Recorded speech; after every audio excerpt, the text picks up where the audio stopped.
Holy Bible, the King James Version. 1 Samuel, recording by Michael Armenta. Chapter 1.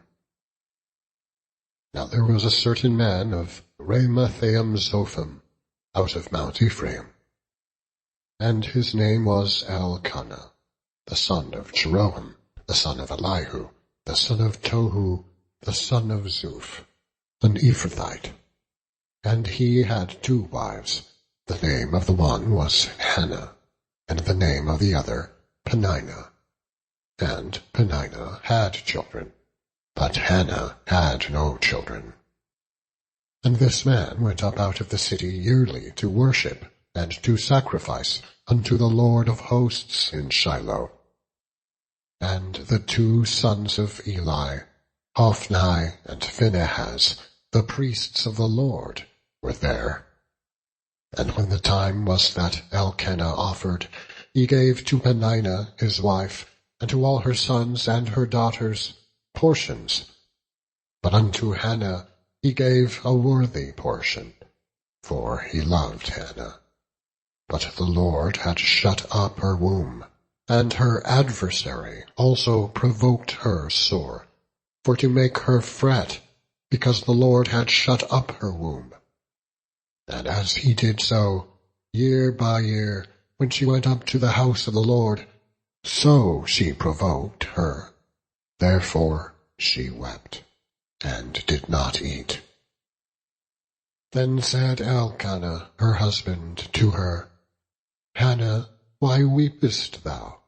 And why eatest thou not? And why is thy heart grieved? Am not I better to thee than 10 sons? So Hannah rose up after they had eaten in Shiloh, and after they had drunk.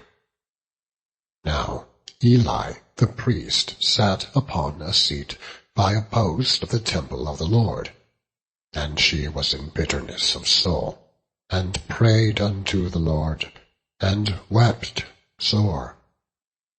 And she vowed a vow, and said, O Lord of hosts, if thou wilt indeed look on the affliction of thine handmaid, and remember me, and not forget thine handmaid, but will give unto thine handmaid a man-child, then I will give him unto the Lord all the days of his life, and there shall no razor come upon his head. And it came to pass, as she continued praying before the Lord, that Eli marked her mouth. Now Hannah, she spake in her heart, only her lips moved, but her voice was not heard. Therefore Eli thought she had been drunken. And Eli said unto her, How long wilt thou be drunken? Put away thy wine from thee. And Hannah answered and said, No, my lord, I am a woman of a sorrowful spirit. I have drunk neither wine nor strong drink, but I have poured out my soul before the Lord. Count not thine handmaid for a daughter of Belial, for out of the abundance of my complaint and grief have I spoken hitherto. And Eli answered and said, Go in peace, and the God of Israel grant thee thy petition that thou hast asked of him. And she said, Let thine handmaid find grace in thy sight.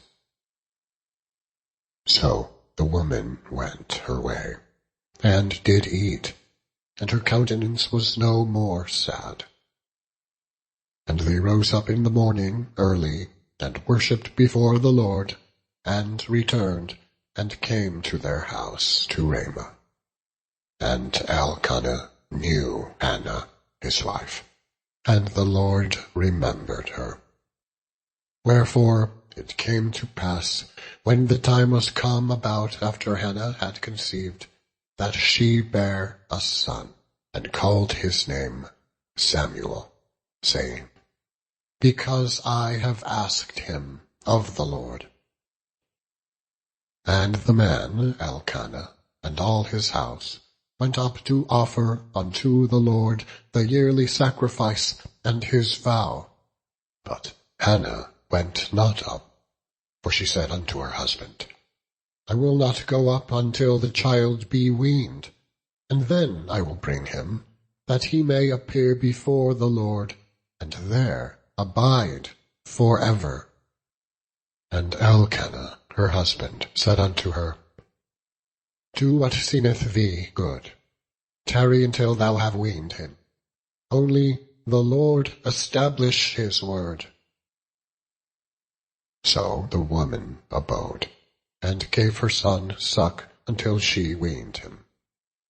And when she had weaned him, she took him up with her, with 3 bullocks, and 1 ephah of flour, and a bottle of wine, and brought him unto the house of the Lord in Shiloh. And the child was young. And they slew the bullock, and brought the child to Eli. And she said, O my Lord, as thy soul liveth, my Lord, I am the woman that stood by thee here, praying unto the Lord. For this child I prayed, and the Lord hath given me my petition, which I asked of him. Therefore also I have lent him to the Lord. As long as he liveth, he shall be lent to the Lord. And he worshipped the Lord there. Chapter 2. And Hannah prayed and said, My heart rejoiceth in the Lord. Mine horn is exalted in the Lord. My mouth is enlarged over mine enemies, because I rejoice in thy salvation. There is none holy as the Lord, for there is none beside thee, neither is there any rock like our God. Talk no more so exceeding proudly. Let not arrogancy come out of your mouth. For the Lord is a God of knowledge, and by him actions are weighed. The bows of the mighty men are broken, and they that stumbled are girded with strength. They that were full have hired out themselves for bread, and they that were hungry ceased, so that the barren hath borne 7, and she that hath many children is waxed feeble. The Lord killeth and maketh alive. He bringeth down to the grave, and bringeth up. The Lord maketh poor, and maketh rich. He bringeth low, and lifteth up. He raiseth the poor out of the dust, and lifteth the beggar from the dunghill, to set them among princes, and to make them inherit the throne of glory. For the pillars of the earth are the Lord's, and he hath set the world upon them. He will keep the feet of his saints, and the wicked shall be silent in darkness, for by strength shall no man prevail. The adversaries of the Lord shall be broken to pieces. Out of heaven shall he thunder upon them. The Lord shall judge the ends of the earth, and he shall give strength unto his king, and exalt the horn of his anointed. And Elkanah went to Ramah, to his house. And the child did minister unto the Lord before Eli the priest. Now the sons of Eli were sons of Belial. They knew not the Lord. And the priest's custom with the people was that, when any man offered sacrifice, the priest's servant came, while the flesh was in seething, with a flesh hook of 3 teeth in his hand, and he struck it into the pan, or kettle, or cauldron, or pot. All that the flesh hook brought up, the priest took for himself. So they did in Shiloh unto all the Israelites that came thither. Also, before they burnt the fat, the priest's servant came, and said to the man that sacrificed, Give flesh to roast for the priest, for he will not have sodden flesh of thee, but raw. And if any man said unto him, Let them not fail to burn the fat presently, and then take as much as thy soul desireth, then he would answer him, Nay, but thou shalt give it me now, and if not, I will take it by force. Wherefore the sin of the young men was very great before the Lord, for men abhorred the offering of the Lord. But Samuel ministered before the Lord, being a child, girded with a linen ephod. Moreover, his mother made him a little coat, and brought it to him from year to year, when she came up with her husband to offer the yearly sacrifice. And Eli blessed Elkanah and his wife, and said, The Lord give thee seed of this woman, for the loan which is lent to the Lord. And they went unto their own home. And the Lord visited Hannah, so that she conceived, and bare 3 sons and 2 daughters. And the child Samuel grew before the Lord. Now Eli was very old, and heard all that his sons did unto all Israel, and how they lay with the women that assembled at the door of the tabernacle of the congregation. And he said unto them, Why do ye such things? For I hear of your evil dealings by all this people. Nay, my sons, for it is no good report that I hear. Ye make the Lord's people to transgress. If one man sin against another, the judge shall judge him. But if a man sin against the Lord, who shall entreat for him? Notwithstanding, they hearkened not unto the voice of their father, because the Lord would slay them. And the child Samuel grew on, and was in favor both with the Lord, and also with men. And there came a man of God unto Eli, and said unto him, Thus saith the Lord, Did I plainly appear unto the house of thy father, when they were in Egypt, in Pharaoh's house? And did I choose him out of all the tribes of Israel to be my priest, to offer upon mine altar, to burn incense, to wear an ephod before me? And did I give unto the house of thy father all the offerings made by fire of the children of Israel? Wherefore kick ye at my sacrifice, and at mine offering, which I have commanded in my habitation, and honourest thy sons above me, to make yourselves fat with the chiefest of all the offerings of Israel, my people? Wherefore the Lord God of Israel saith, I said indeed that thy house and the house of thy father should walk before me forever.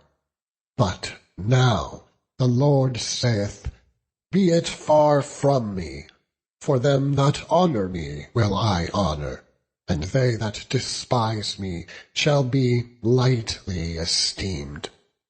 Behold, the days come that I will cut off thine arm, and the arm of thy father's house, and there shalt not be an old man in thine house. And thou shalt see an enemy in my habitation, in all the wealth which God shall give Israel. And there shall not be an old man in thine house forever. And the man of thine, whom I shall not cut off from mine altar, shall be to consume thine eyes, and to grieve thine heart. And all the increase of thine house shall die in the flower of their age. And this shall be a sign unto thee, that shall come upon thy 2 sons. on Hophni and Phinehas. In one day they shall die, both of them. And I will raise me up a faithful priest, that shall do according to that which is in mine heart and in my mind. And I will build him a sure house, and he shall walk before mine anointed forever. And it shall come to pass, that every one that is left in thine house shall come and crouch to him for a piece of silver and a morsel of bread, and shall say, Put me, I pray thee, into one of the priest's offices, that I may eat a piece of bread. Chapter 3. And the child Samuel ministered unto the Lord before Eli. And the word of the Lord was precious in those days. There was no open vision. And it came to pass at that time, when Eli was laid down in his place, and his eyes began to wax dim, that he could not see, and ere the lamp of God went out in the temple of the Lord, where the ark of God was, and Samuel was laid down to sleep, that the Lord called, Samuel. And he ran unto Eli, and said, Here am I, for thou calledst me. And he said, I called not. Lie down again. And he went and lay down. And the Lord called yet again, Samuel. And Samuel arose and went to Eli, and said, Here am I, for thou didst call me. And he answered, I called not, my son. Lie down again. Now Samuel did not yet know the Lord, neither was the word of the Lord yet revealed unto him. And the Lord called Samuel again the third time. And he arose and went to Eli, and said, Here am I, for thou didst call me. And Eli perceived that the Lord had called the child. Therefore Eli said unto Samuel, Go, lie down, and it shall be, if he call thee, that thou shalt say, Speak, Lord, for thy servant heareth. So Samuel went and lay down in his place. And the Lord came and stood and called, as at other times, Samuel, Samuel. Then Samuel answered, Speak, for thy servant heareth. And the Lord said to Samuel, Behold, I will do a thing in Israel, at which both the ears of every one that heareth it shall tingle. In that day I will perform against Eli all things which I have spoken concerning his house. When I begin, I will also make an end. For I have told him that I will judge his house forever, for the iniquity which he knoweth, because his sons made themselves vile, and he restrained them not. And therefore I have sworn unto the house of Eli, that the iniquity of Eli's house shall not be purged with sacrifice, nor offering, forever. And Samuel lay until the morning, and opened the doors of the house of the Lord. And Samuel feared to show Eli the vision. Then Eli called Samuel and said, Samuel, my son. And he answered, Here am I. And he said, What is the thing that the Lord hath said unto thee? I pray thee, hide it not from me. God do so to thee, and more also, if thou hide anything from me of all the things that he said unto thee. And Samuel told him every whit, and hid nothing from him. And he said, It is the Lord. Let him do what seemeth him good. And Samuel grew. and the Lord was with him, and did let none of his words fall to the ground. And all Israel, from Dan even to Beersheba, knew that Samuel was established to be a prophet of the Lord.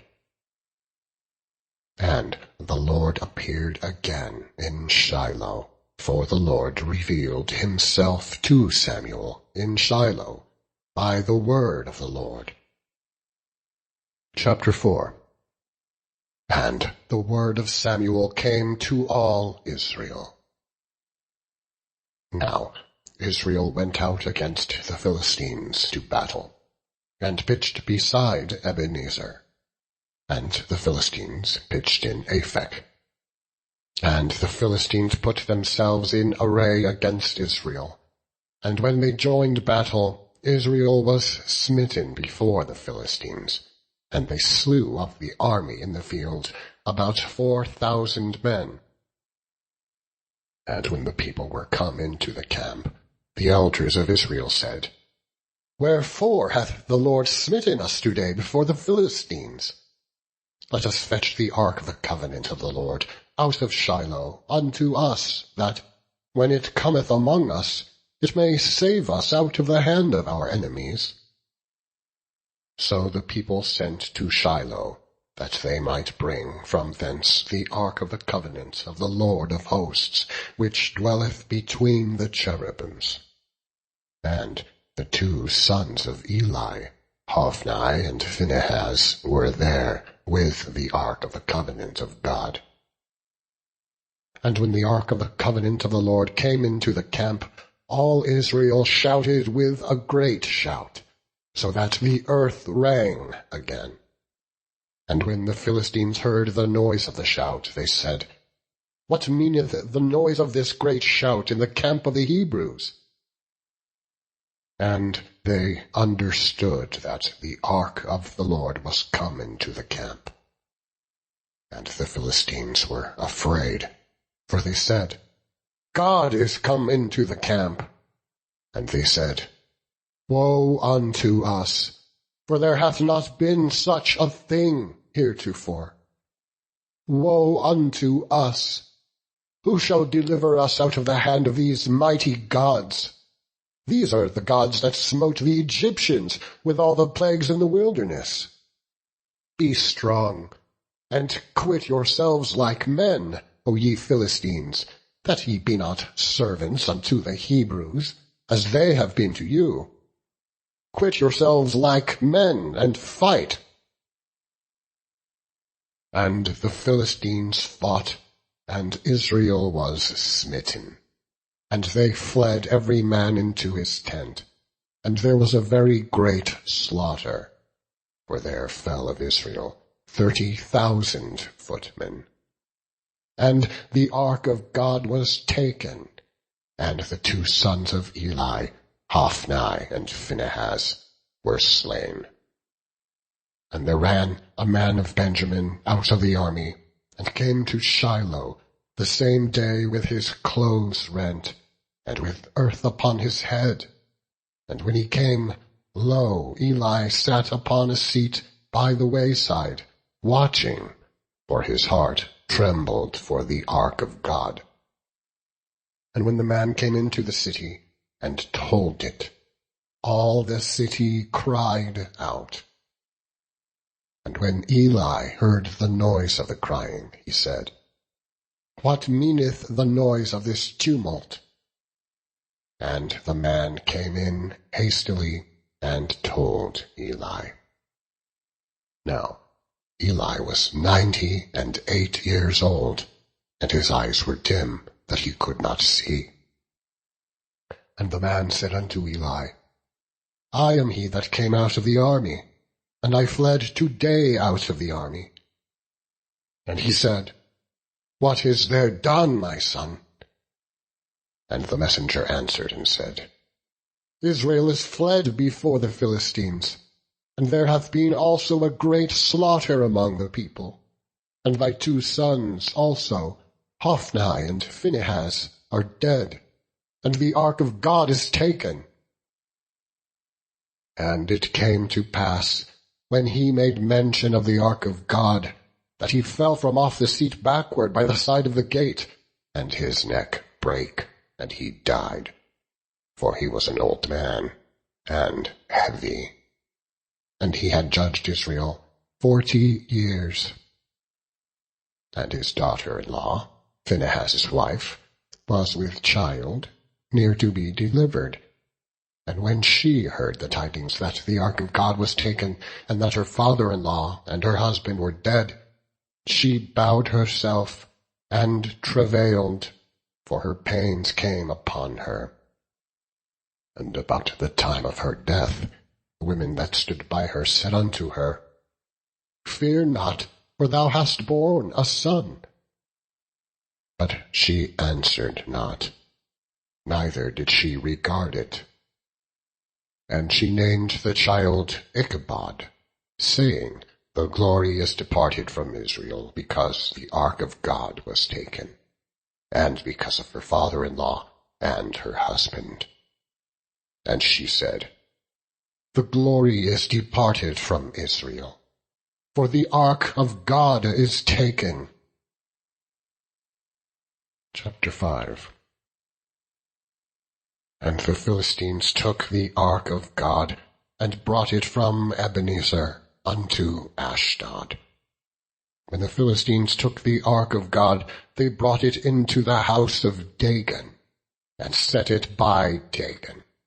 And when they of Ashdod arose early on the morrow, behold, Dagon was fallen upon his face to the earth before the ark of the Lord. And they took Dagon and set him in his place again. And when they arose early on the morrow morning, behold, Dagon was fallen upon his face to the ground before the ark of the Lord.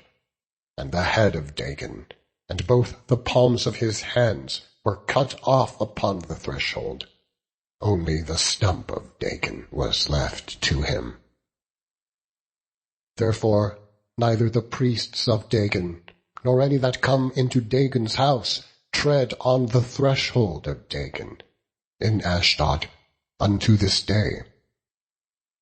But the hand of the Lord was heavy upon them of Ashdod, and he destroyed them, and smote them with emerods, even Ashdod, and the coasts thereof.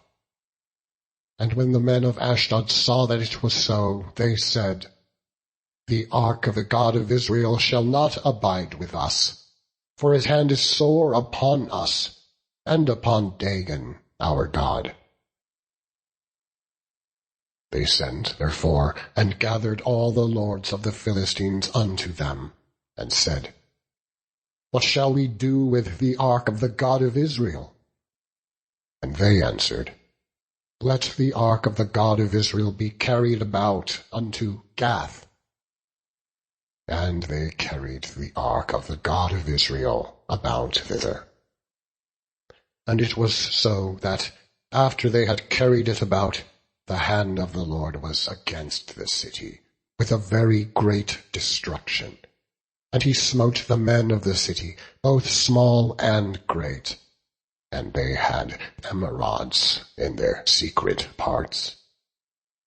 Therefore they sent the ark of God to Ekron. And it came to pass, as the ark of God came to Ekron, that the Ekronites cried out, saying, They have brought about the ark of the God of Israel to us, to slay us and our people. So they sent and gathered together all the lords of the Philistines, and said, Send away the ark of the God of Israel, and let it go again to his own place, that it slay us not and our people. For there was a deadly destruction throughout all the city. The hand of God was very heavy there, and the men that died not were smitten with the emerods. And the cry of the city went up into heaven. Chapter 6. And the ark of the Lord was in the country of the Philistines 7 months. And the Philistines called for the priests and the diviners, saying, What shall we do to the ark of the Lord? Tell us wherewith we shall send it to his place. And they said, If ye send away the ark of the God of Israel, send it not empty, but in any wise return him a trespass offering. Then ye shall be healed, and it shall be known to you why his hand is not removed from you. And they said, What shall be the trespass offering which we shall return to him? They answered, 5 golden emerods, and 5 golden mice, according to the number of the lords of the Philistines. For one plague was on you all, and on your lords. Wherefore ye shall make images of your emerods, and images of your mice that mar the land. And ye shall give glory unto the God of Israel. Peradventure he will lighten his hand from off you, and from off your gods, and from off your land. Wherefore then do ye harden your hearts, as the Egyptians and Pharaoh hardened their hearts. When he had wrought wonderfully among them, did they not let the people go, and they departed? Now therefore make a new cart, and take 2 milch kine, on which there hath come no yoke, and tie the kine to the cart, and bring their calves home from them. And take the ark of the Lord, and lay it upon the cart, and put the jewels of gold which ye return him for a trespass offering in a coffer by the side thereof, and send it away that it may go. And see, if it goeth up by the way of his own coast to Bethshemesh, then he hath done us this great evil. But if not, then we shall know that it is not his hand that smote us. It was a chance that happened to us. And the men did so, and took 2 milch kine, and tied them to the cart, and shut up their calves at home. And they laid the ark of the Lord upon the cart, and the coffer with the mice of gold, and the images of their emerods. And the kine took the straight way to the way of Bethshemesh, and went along the highway, lowing as they went, and turned not aside to the right hand, or to the left. And the lords of the Philistines went after them unto the border of Bethshemesh. And they of Bethshemesh were reaping in their wheat harvest in the valley, and they lifted up their eyes, and saw the ark, and rejoiced to see it. And the cart came into the field of Joshua, a Bethshemite, and stood there where there was a great stone. And they clave the wood of the cart, and offered the kine a burnt offering unto the Lord. When the Levites took down the ark of the Lord, and the coffer that was with it, wherein the jewels of gold were, and put them on the great stone, and the men of Bethshemesh offered burnt offerings, and sacrificed sacrifices, the same day unto the Lord. And when the 5 lords of the Philistines had seen it, they returned to Ekron the same day. And these are the golden emerods which the Philistines returned for a trespass offering unto the Lord. For Ashdod 1, for Gaza 1, for Askelon 1, for Gath 1, for Ekron 1. And the golden mice, according to the number of all the cities of the Philistines belonging to the 5 lords, both of fenced cities and of country villages, even unto the great stone of Abel, whereon they set down the ark of the Lord, which stone remaineth unto this day in the field of Joshua the Bethshemite. And he smote the men of Bethshemesh, because they had looked into the ark of the Lord. Even he smote of the people 50,000 and 70 men. And the people lamented, because the Lord had smitten many of the people with a great slaughter. And the men of Bethshemesh said, Who is able to stand before this holy Lord God? And to whom shall he go up from us? And they sent messengers to the inhabitants of Kirjath-jearim, saying, The Philistines have brought again the ark of the Lord. Come ye down, and fetch it up to you. Chapter 7.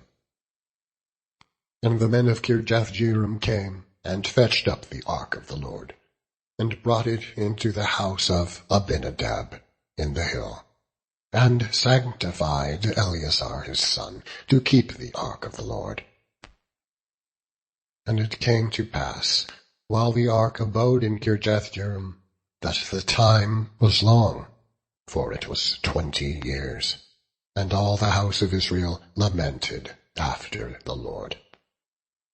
And Samuel spake unto all the house of Israel, saying, If ye do return unto the Lord with all your hearts, then put away the strange gods and Ashtaroth from among you, and prepare your hearts unto the Lord, and serve him only, and he will deliver you out of the hand of the Philistines.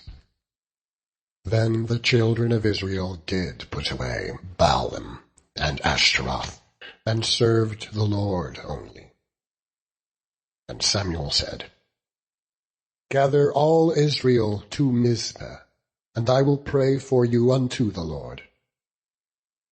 And they gathered together to Mizpeh, and drew water, and poured it out before the Lord, and fasted on that day, and said there, We have sinned against the Lord.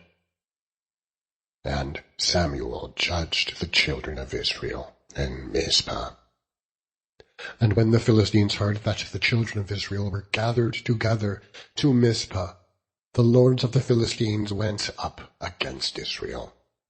And when the children of Israel heard it, they were afraid of the Philistines. And the children of Israel said unto Samuel, Cease not to cry unto the Lord our God for us, that he will save us out of the hand of the Philistines. And Samuel took a sucking lamb, and offered it for a burnt offering, holy unto the Lord. And Samuel cried unto the Lord for Israel. And the Lord heard him. And as Samuel was offering up the burnt offering, the Philistines drew near to battle against Israel. But the Lord thundered with a great thunder on that day upon the Philistines, and discomfited them. And they were smitten before Israel. And the men of Israel went out of Mizpeh, and pursued the Philistines, and smote them, until they came under Bethkar. Then Samuel took a stone, and set it between Mizpeh and Shen, and called the name of it Ebenezer, saying, Hitherto hath the Lord helped us. So the Philistines were subdued, and they came no more into the coast of Israel. And the hand of the Lord was against the Philistines all the days of Samuel. And the cities which the Philistines had taken from Israel were restored to Israel, from Ekron even unto Gath, and the coasts thereof did Israel deliver out of the hands of the Philistines. And there was peace between Israel and the Amorites. And Samuel judged Israel all the days of his life. And he went from year to year in circuit to Bethel and Gilgal and Mizpah, and judged Israel in all those places. And his return was to Ramah, for there was his house. And there he judged Israel, and there he built an altar unto the Lord. Chapter 8. And it came to pass when Samuel was old, that he made his sons judges over Israel. Now the name of his firstborn was Joel, and the name of his second Abiah. They were judges in Beersheba. And his sons walked not in his ways, but turned aside after lucre, and took bribes, and perverted judgment. Then all the elders of Israel gathered themselves together, and came to Samuel unto Ramah, and said unto him, Behold, thou art old, and thy nations walk not in thy ways. Now make us a king to judge us, like all the nations. But the thing displeased Samuel, when they said, Give us a king to judge us. And Samuel prayed unto the Lord. And the Lord said unto Samuel, Hearken unto the voice of the people, in all that they say unto thee. For they have not rejected thee, but they have rejected me, that I should not reign over them, according to all the works which they have done since the day that I brought them up out of Egypt, even unto this day, wherewith they have forsaken me, and served other gods. So do they also unto thee. Now, therefore, hearken unto their voice. Howbeit, yet protest solemnly unto them, and shew them the manner of the king that shall reign over them. And Samuel told all the words of the Lord unto the people that asked of him a king.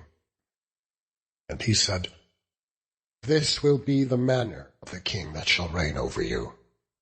He will take your sons, and appoint them for himself, for his chariots, and to be his horsemen. And some shall run before the chariots.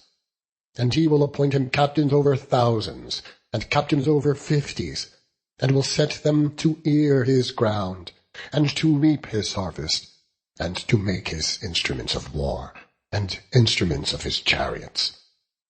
And he will take your daughters to be confectionaries, and to be cooks, and to be bakers. And he will take your fields, and your vineyards, and your oliveyards, even the best of them, and give them to his servants. And he will take the 10th of your seed, and of your vineyards, and give it his officers and to his servants. And he will take your men servants and your maid servants, and your goodliest young men, and your asses, and put them to his work. He will take the 10th of your sheep, and ye shall be his servants.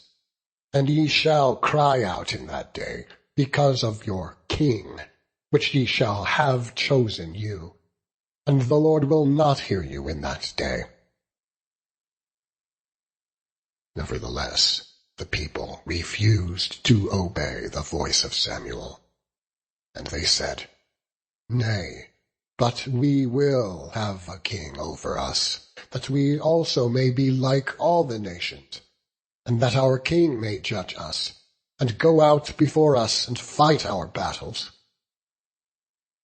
And Samuel heard all the words of the people, and he rehearsed them in the ears of the Lord.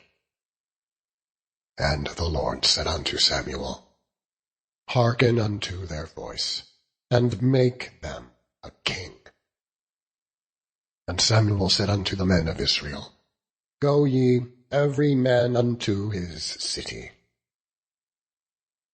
Chapter 9.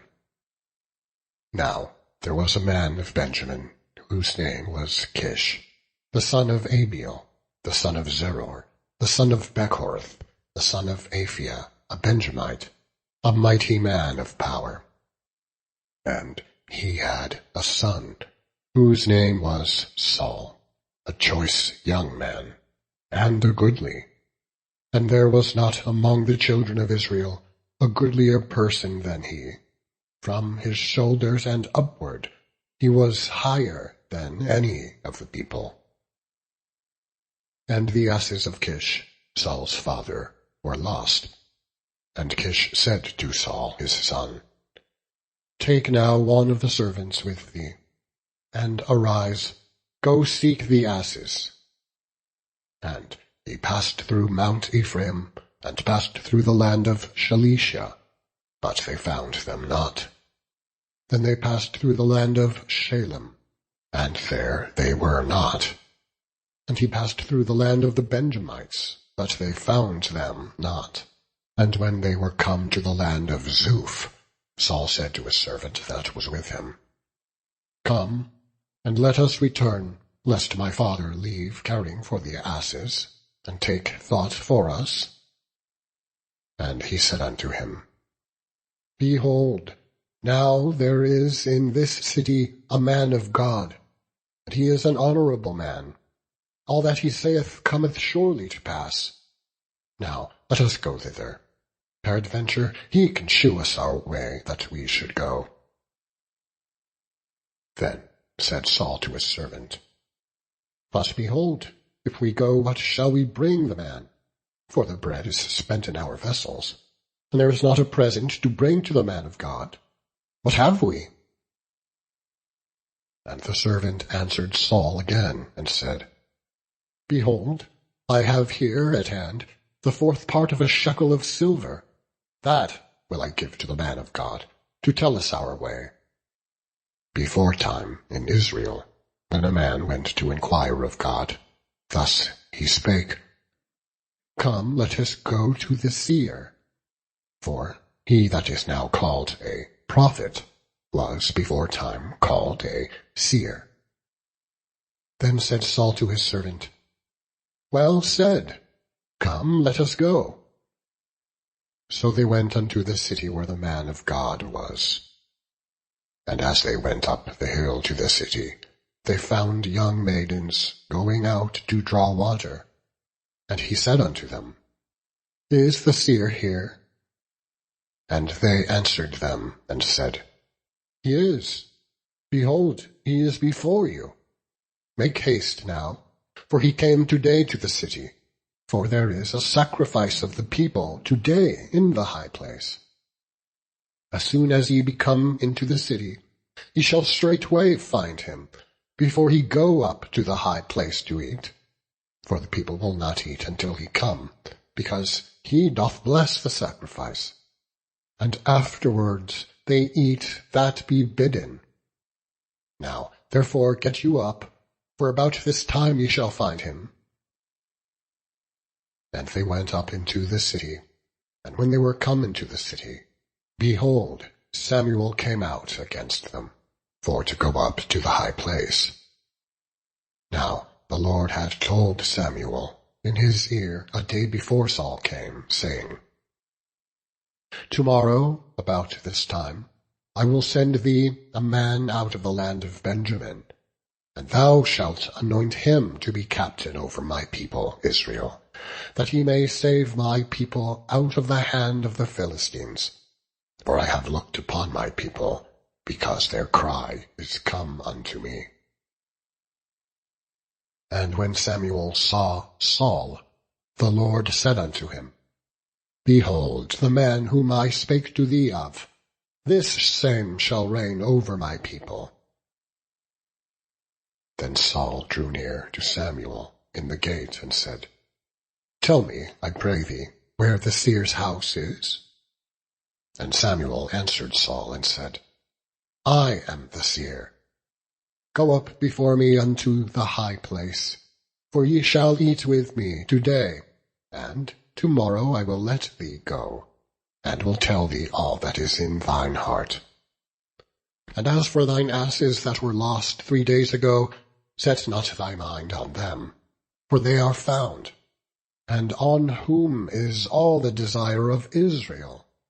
Is it not on thee, and on all thy father's house? And Saul answered and said, Am I not a Benjamite, of the smallest of the tribes of Israel, and my family the least of all the families of the tribe of Benjamin? Wherefore then speakest thou so to me? And Samuel took Saul and his servant, and brought them into the parlor, and made them sit in the chiefest place among them that were bidden, which were about 30 persons. And Samuel said unto the cook, Bring the portion which I gave thee, of which I said unto thee, Set it by thee. And the cook took up the shoulder, and that which was upon it, and set it before Saul. And Samuel said, Behold that which is left, set it before thee, and eat. For unto this time hath it been kept for thee, since I said, I have invited the people. So Saul did eat with Samuel that day. And when they were come down from the high place into the city, Samuel communed with Saul upon the top of the house. And they arose early. And it came to pass about the spring of the day, that Samuel called Saul to the top of the house, saying, Up, that I may send thee away. And Saul arose, and they went out, both of them, he and Samuel, abroad. And as they were going down to the end of the city, Samuel said to Saul, Bid the servant pass on before us. And he passed on. But stand thou still a while, that I may shew thee the word of God. Chapter 10. Then Samuel took a vial of oil, and poured it upon his head, and kissed him, and said, Is it not because the Lord hath anointed thee to be captain over his inheritance? When thou art departed from me today, then thou shalt find 2 men by Rachel's sepulchre in the border of Benjamin at Zalzah. And they will say unto thee, The asses which thou wentest to seek are found, and, lo, thy father hath left the care of the asses, and sorroweth for you, saying, What shall I do for my son? Then thou shalt go on forward from thence, and thou shalt come to the plain of Tabor, and there shall meet thee 3 men going up to God at Bethel, one carrying 3 kids, and another carrying 3 loaves of bread, and another carrying a bottle of wine. And they will salute thee, and give thee 2 loaves of bread, which thou shalt receive of their hands. After that thou shalt come to the hill of God, where is the garrison of the Philistines. And it shall come to pass, and when thou art come thither to the city, that thou shalt meet a company of prophets coming down from the high place, with a psaltery, and a tabret, and a pipe, and a harp before them. And they shall prophesy. And the Spirit of the Lord will come upon thee, and thou shalt prophesy with them, and thou shalt be turned into another man. And let it be, when these signs are come unto thee, that thou do as occasion serve thee, for God is with thee. And thou shalt go down before me to Gilgal, and, behold, I will come down unto thee, to offer burnt offerings, and to sacrifice sacrifices of peace offerings. 7 days shalt thou tarry, till I come to thee, and shew thee what thou shalt do. And it was so, that when he had turned his back to go from Samuel, God gave him another heart. And all those signs came to pass that day. And when they came thither to the hill, behold, a company of prophets met him, and the Spirit of God came upon him, and he prophesied among them. And it came to pass, when all that knew him before time saw that, behold, he prophesied among the prophets, then the people said to one another, What is this that is come unto the son of Kish? Is Saul also among the prophets? And one of the same place answered and said, But who is their father? Therefore it became a proverb, Is Saul also among the prophets? And when he had made an end of prophesying, he came to the high place. And Saul's uncle said unto him and to his servant, Whither went ye? And he said, To seek the asses. And when we saw that they were nowhere, we came to Samuel. And Saul's uncle said, Tell me, I pray thee, what Samuel said unto you. And Saul said unto his uncle, He told us plainly that the asses were found. But of the matter of the kingdom whereof Samuel spake, he told him not. And Samuel called the people together unto the Lord to Mizpah, and said unto the children of Israel, Thus saith the Lord God of Israel, I brought up Israel out of Egypt, and delivered you out of the hand of the Egyptians, and out of the hand of all his kingdoms, and of them that oppressed you. And ye have this day rejected your God, who himself saved you out of all your adversities and your tribulations. And ye have said unto him, Nay, but set a king over us. Now, therefore, present yourselves before the Lord by your tribes and by your thousands. And when Samuel had caused all the tribes of Israel to come near, the tribe of Benjamin was taken. When he had caused the tribe of Benjamin to come near by their families, the family of Matri was taken. And Saul the son of Kish was taken. And when they sought him, he could not be found. Therefore they inquired of the Lord further, if the man should yet come thither. And the Lord answered, Behold, he hath hid himself among the stuff. And they ran and fetched him thence. And when he stood among the people, he was higher than any of the people, from his shoulders and upward. And Samuel said to all the people, See ye him whom the Lord hath chosen, that there is none like him among all the people? And all the people shouted and said, God save the king. Then Samuel told the people the manner of the kingdom, and wrote it in a book, and laid it up before the Lord. And Samuel sent all the people away, every man to his house. And Saul also went home to Gibeah. And there went with him a band of men, whose hearts God had touched. But the children of Belial said, How shall this man save us? And they despised him, and brought no presents, but he held his peace. Chapter 11. Then Nahash the Ammonite came up, and encamped against Jabesh-Gilead. And all the men of Jabesh said unto Nahash, Make a covenant with us, and we will serve thee. And Nahash the Ammonite answered them, On this condition will I make a covenant with you, that I may thrust out all your right eyes, and lay it for a reproach upon all Israel.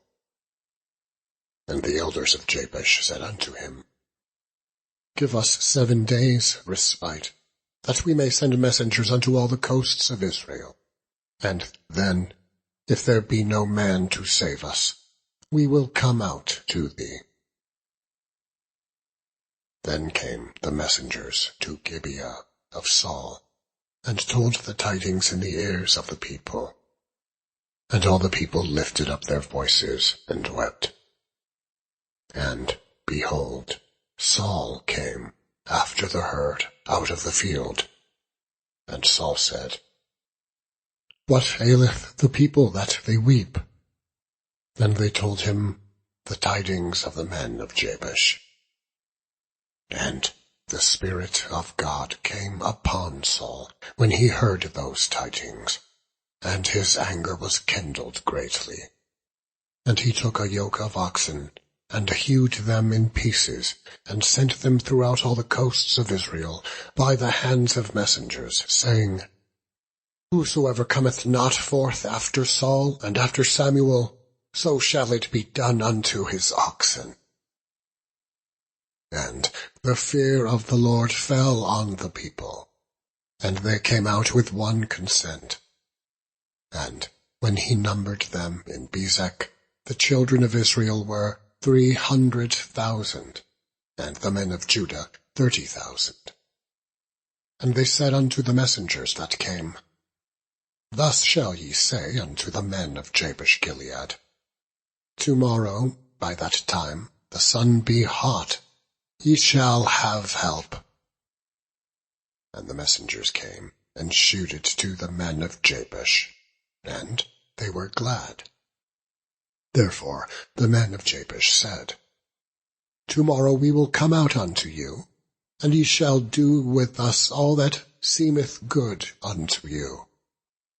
And it was so on the morrow, that Saul put the people in 3 companies, and they came into the midst of the host in the morning watch, and slew the Ammonites, until the heat of the day.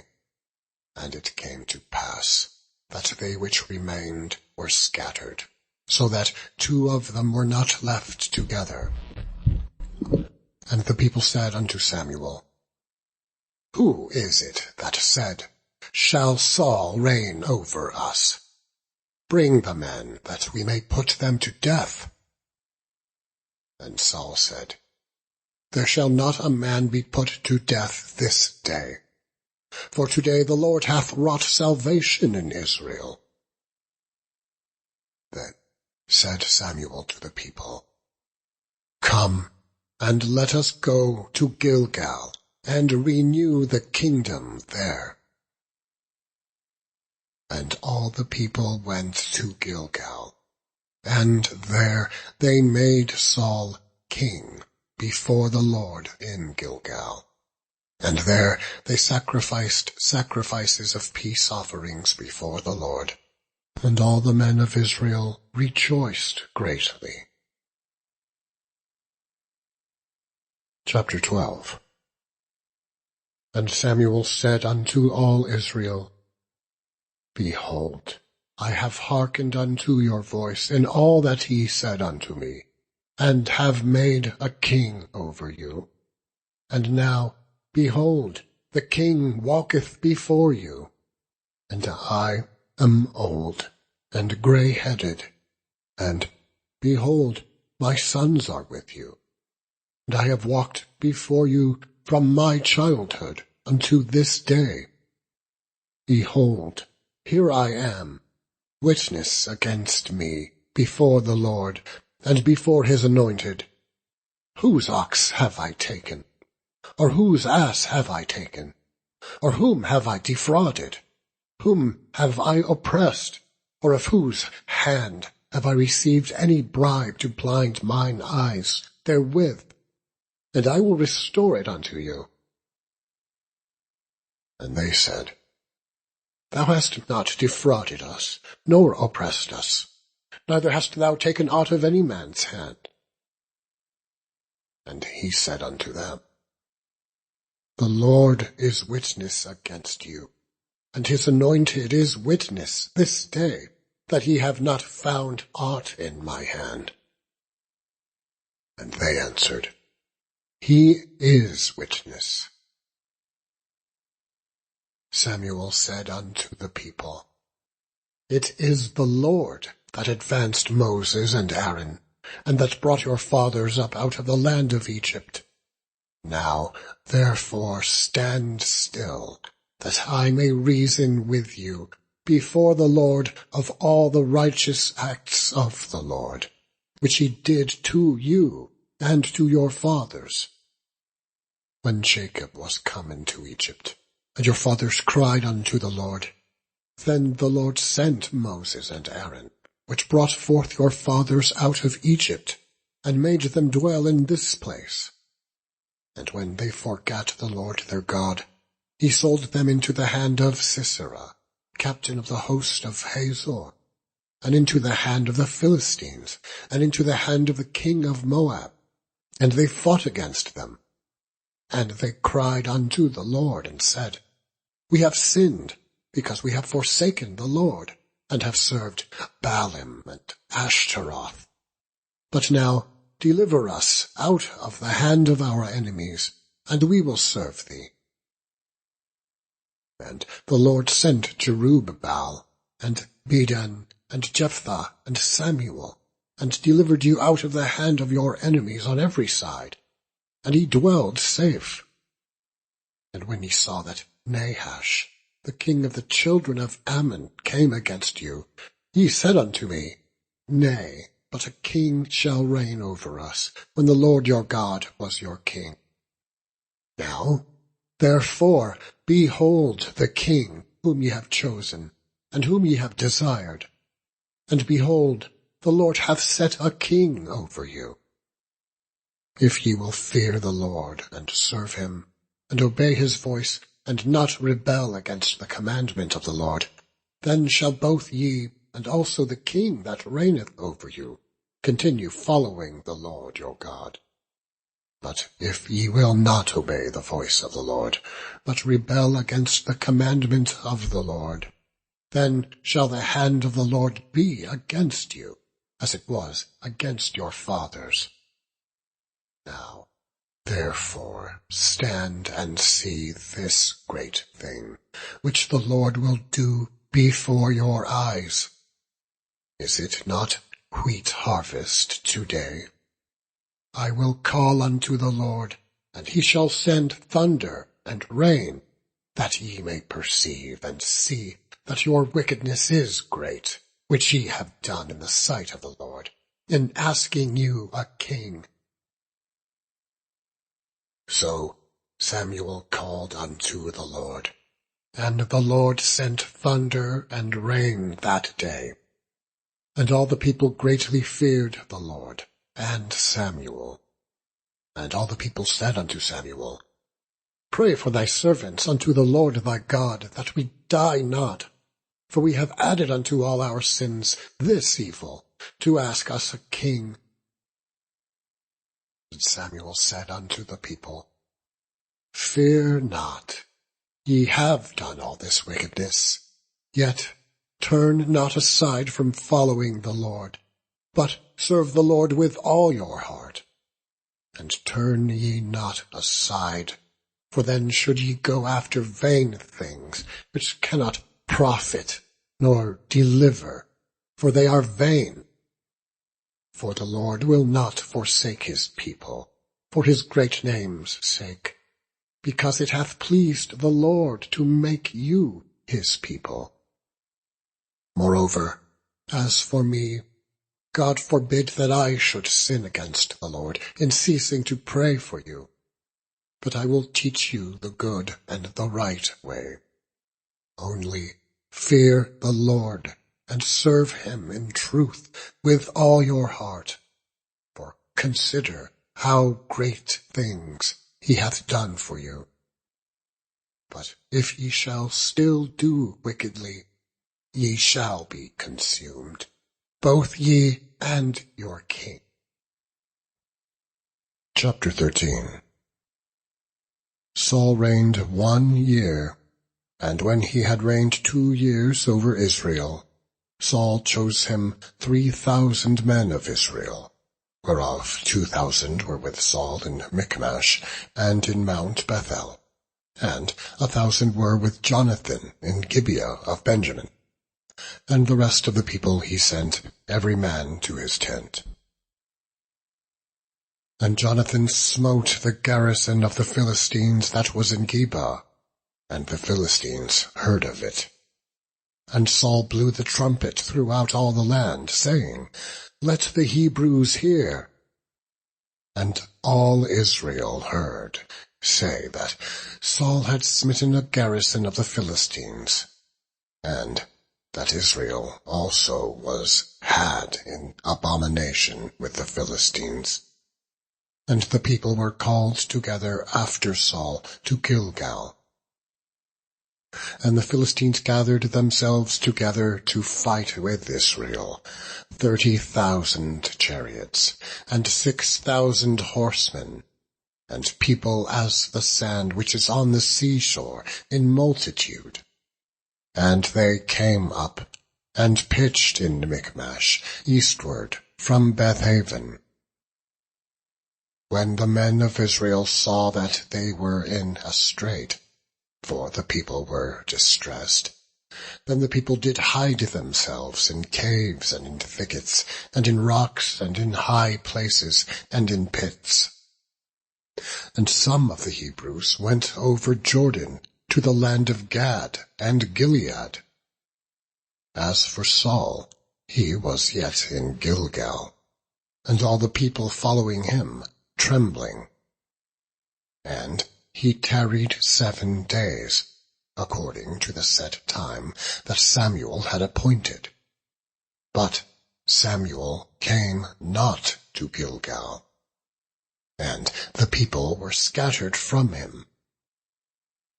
And Saul said, "Bring hither a burnt offering to me, and peace offerings." And he offered the burnt offering. And it came to pass that as soon as he had made an end of offering the burnt offering, behold, Samuel came. And Saul went out to meet him, that he might salute him. And Samuel said, "What hast thou done?" And Saul said, "Because I saw that the people were scattered from me, and that thou camest not within the days appointed, and that the Philistines gathered themselves together at Michmash. Therefore, said I, the Philistines will come down now upon me to Gilgal, and I have not made supplication unto the Lord. I forced myself, therefore, and offered a burnt offering." And Samuel said to Saul, "Thou hast done foolishly. Thou hast not kept the commandment of the Lord thy God, which he commanded thee. For now would the Lord have established thy kingdom upon Israel forever. But now thy kingdom shall not continue. The Lord hath sought him a man after his own heart, and the Lord hath commanded him to be captain over his people, because thou hast not kept that which the Lord commanded thee." And Samuel arose, and gat him up from Gilgal unto Gibeah of Benjamin.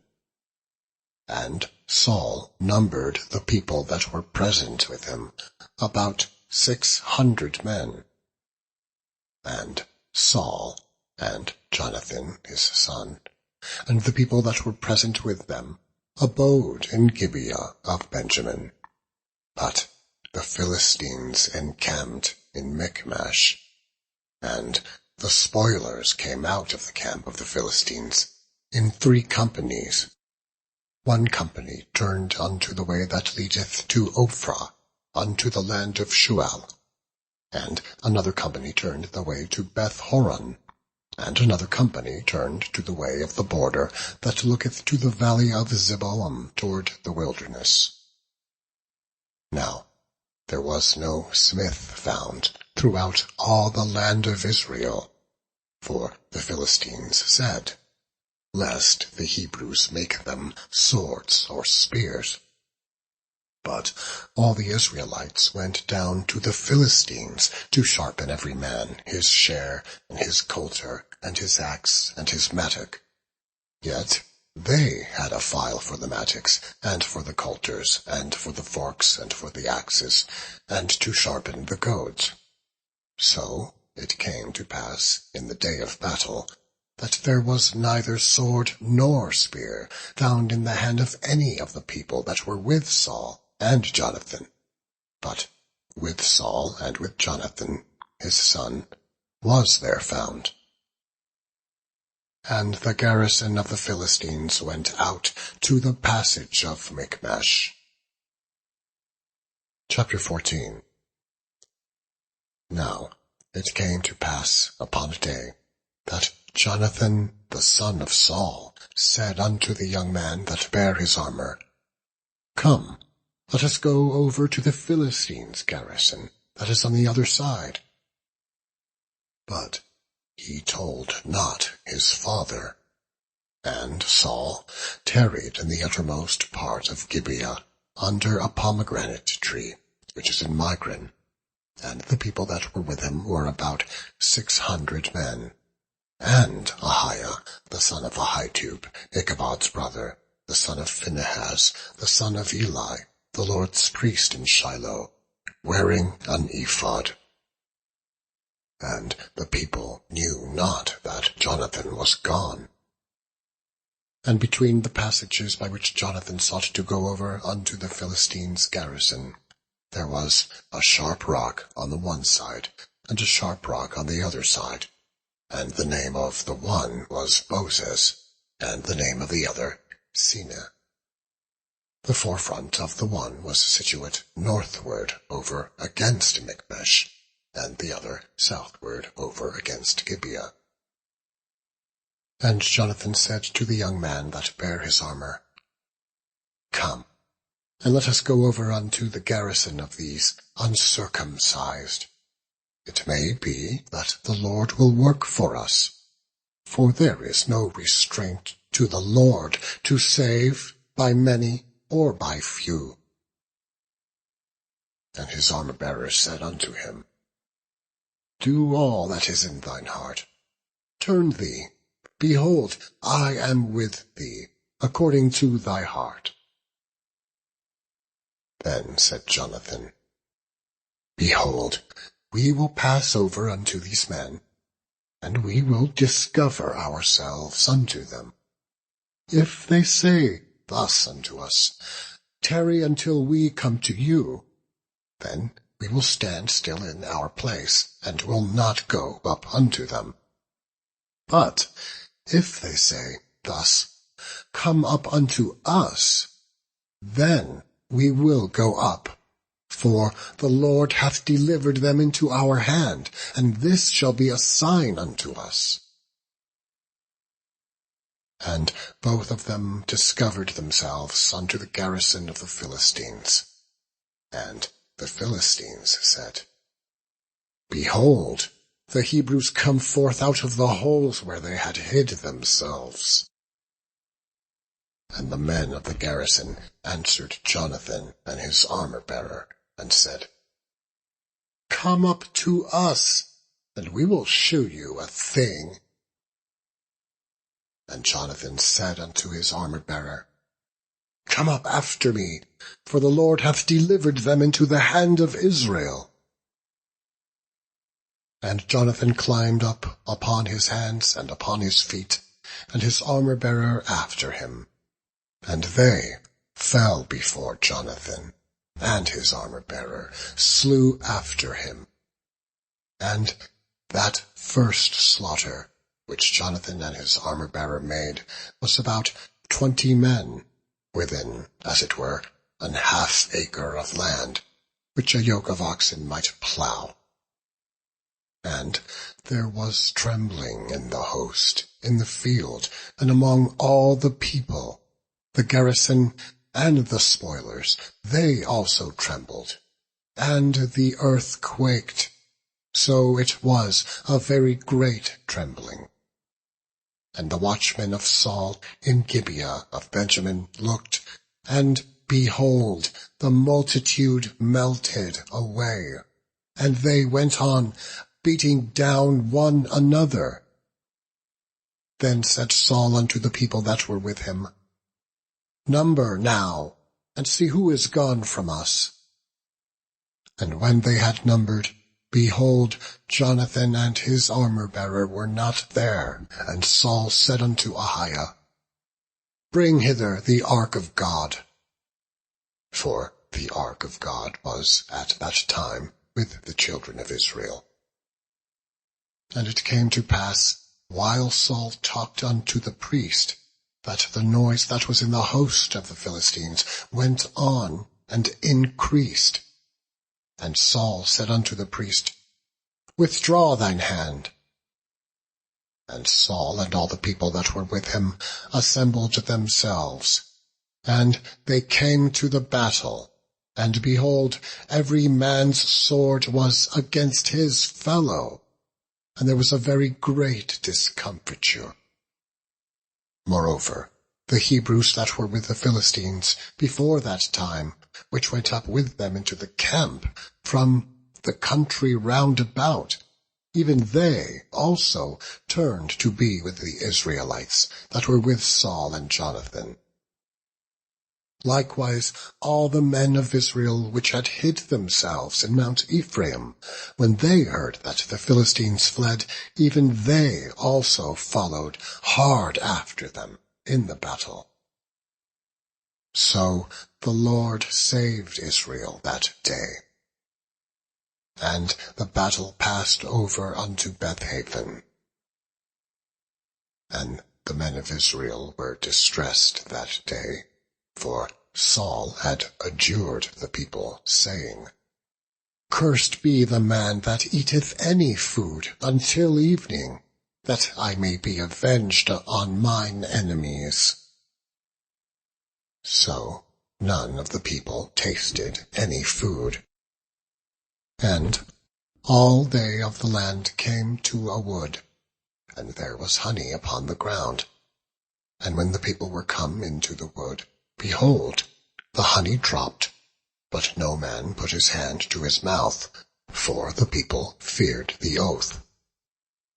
But Jonathan heard not when his father charged the people with the oath. Wherefore he put forth the end of the rod that was in his hand, and dipped it in an honeycomb, and put his hand to his mouth, and his eyes were enlightened. Then answered one of the people, and said, Thy father straitly charged the people with an oath, saying, Cursed be the man that eateth any food this day. And the people were faint. Then said Jonathan, My father hath troubled the land. See, I pray you, how mine eyes have been enlightened, because I tasted a little of this honey. How much more, if haply the people had eaten freely today of the spoil of their enemies which they found, for had there not been now a much greater slaughter among the Philistines? And they smote the Philistines that day from Michmash to Ajalon, and the people were very faint. And the people flew upon the spoil, and took sheep and oxen and calves, and slew them on the ground, and the people did eat them with the blood. Then they told Saul, saying, Behold, the people sin against the Lord, in that they eat with the blood. And he said, Ye have transgressed. Roll a great stone unto me this day. And Saul said, Disperse yourselves among the people, and say unto them, Bring me hither every man his ox, and every man his sheep, and slay them here, and eat, and sin not against the Lord in eating with the blood. And all the people brought every man his ox with him that night, and slew them there. And Saul built an altar unto the Lord. The same was the first altar that he built unto the Lord. And Saul said, Let us go down after the Philistines by night, and spoil them until the morning light, and let us not leave a man of them. And they said, Do whatsoever seemeth good unto thee. Then said the priest, Let us draw near hither unto God. And Saul asked counsel of God. Shall I go down after the Philistines? Wilt thou deliver them into the hand of Israel? But he answered him not that day. And Saul said, Draw ye near hither, all the chief of the people, and know and see wherein this sin hath been this day. For as the Lord liveth, which saveth Israel, Though it be in Jonathan, my son, he shall surely die. But there was not a man among all the people that answered him. Then he said unto all Israel, Be ye on one side, and I and Jonathan my son will be on the other side. And the people said unto Saul, Do what seemeth good unto thee. Therefore Saul said unto the Lord God of Israel, Give a perfect lot. And Saul and Jonathan were taken, but the people escaped. And Saul said, Cast lots between me and Jonathan my son. And Jonathan was taken. Then Saul said to Jonathan, Tell me what thou hast done. And Jonathan told him, and said, I did but taste a little honey with the end of the rod that was in mine hand, and lo, I must die. And Saul answered, God do so, and more also, for thou shalt surely die, Jonathan. And the people said unto Saul, Shall Jonathan die, who hath wrought this great salvation in Israel? God forbid! As the Lord liveth, there shall not one hair of his head fall to the ground, for he hath wrought with God this day. So the people rescued Jonathan, that he died not. Then Saul went up from following the Philistines, and the Philistines went to their own place.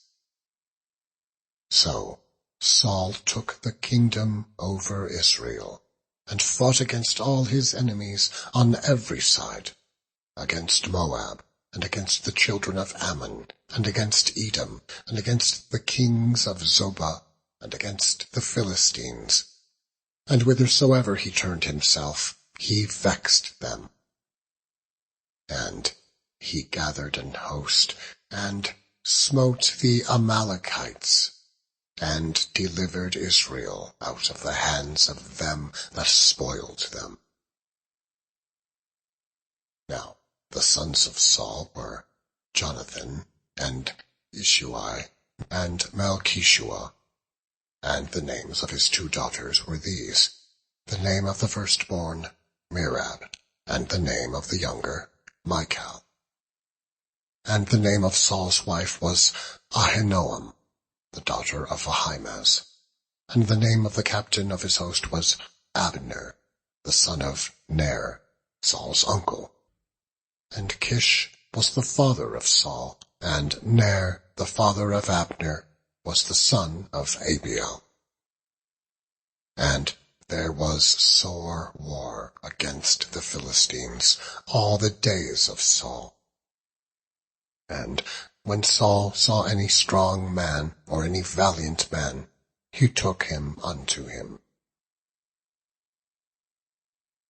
Chapter 15.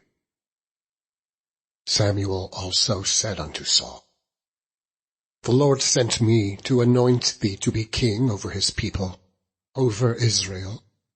Now therefore hearken thou unto the voice of the words of the Lord. Thus saith the Lord of hosts, I remember that which Amalek did to Israel, how he laid wait for him in the way, when he came up from Egypt.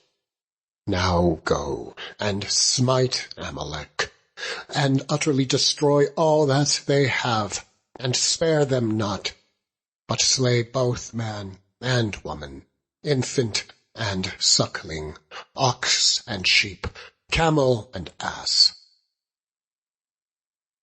And Saul gathered the people together, and numbered them in Telaim, 200,000 footmen, and 10,000 men of Judah. And Saul came to a city of Amalek, and laid wait in the valley. And Saul said unto the Kenites, Go, depart, get you down from among the Amalekites, lest I destroy you with them. For ye shewed kindness to all the children of Israel when they came up out of Egypt. So the Kenites departed from among the Amalekites. And Saul smote the Amalekites from Havilah until thou comest to Shur, that is over against Egypt. And he took Agag, the king of the Amalekites, alive, and utterly destroyed all the people with the edge of the sword. But Saul and the people spared Agag, and the best of the sheep, and the oxen, and of the fatlings, and the lambs, and all that was good, and would not utterly destroy them. But everything that was vile and refuse, that they destroyed utterly. Then came the word of the Lord unto Samuel, saying, It repenteth me that I have set up Saul to be king, for he is turned back from following me, and hath not performed my commandments. And it grieved Saul, and he cried unto the Lord all night. And when Samuel rose early to meet Saul in the morning, it was told Samuel, saying, Saul came to Carmel, and behold, he set him up a place, and is gone about, and passed on, and gone down to Gilgal. And Samuel came to Saul, and Saul said unto him, Blessed be thou of the Lord, I have performed the commandment of the Lord. And Samuel said, What meaneth then this bleating of the sheep in mine ears, and the lowing of the oxen which I hear?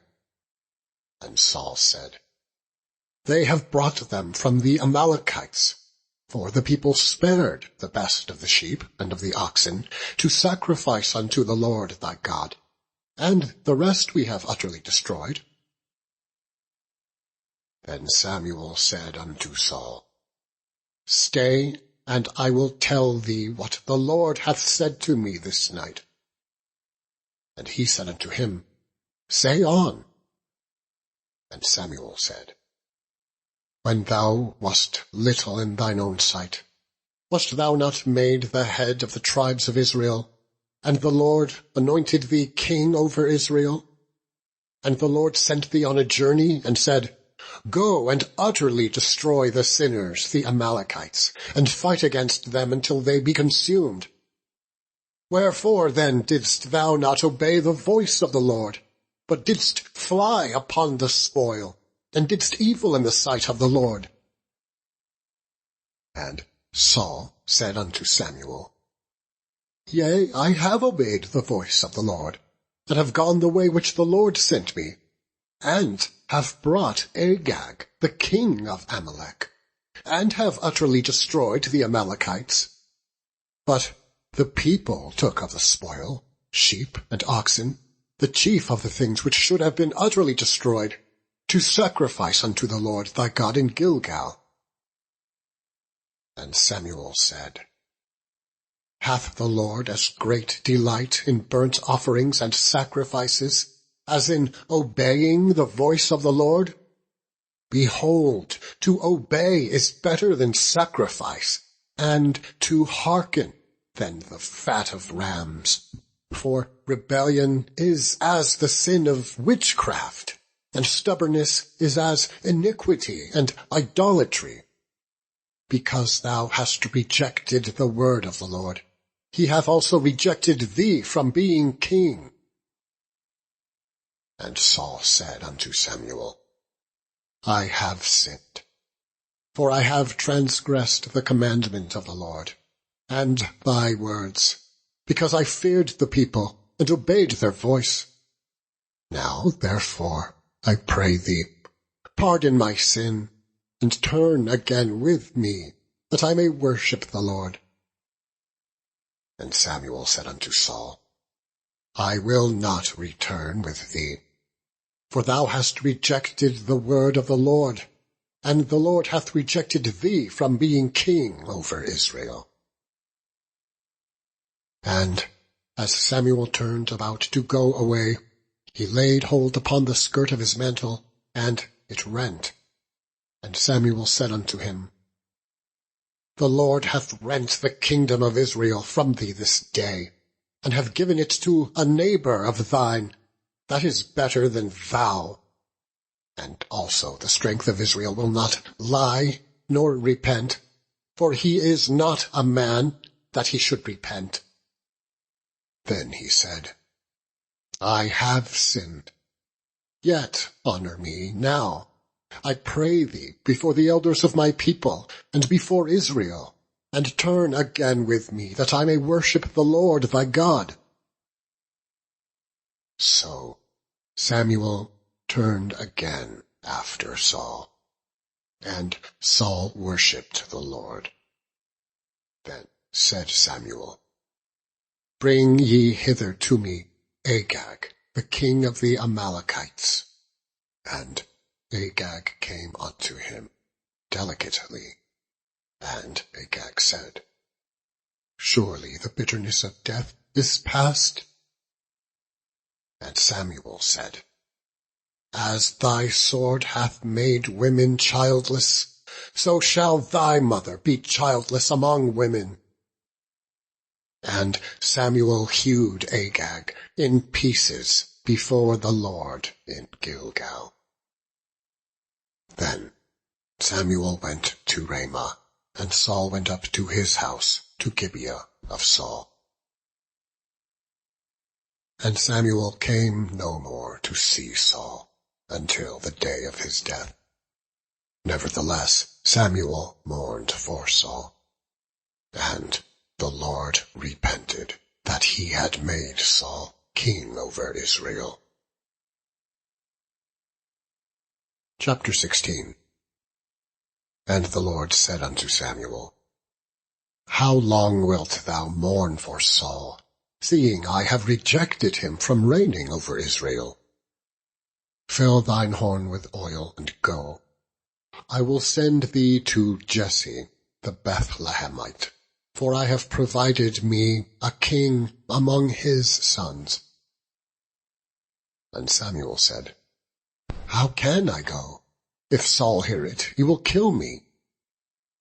And the Lord said, Take an heifer with thee, and say, I am come to sacrifice to the Lord.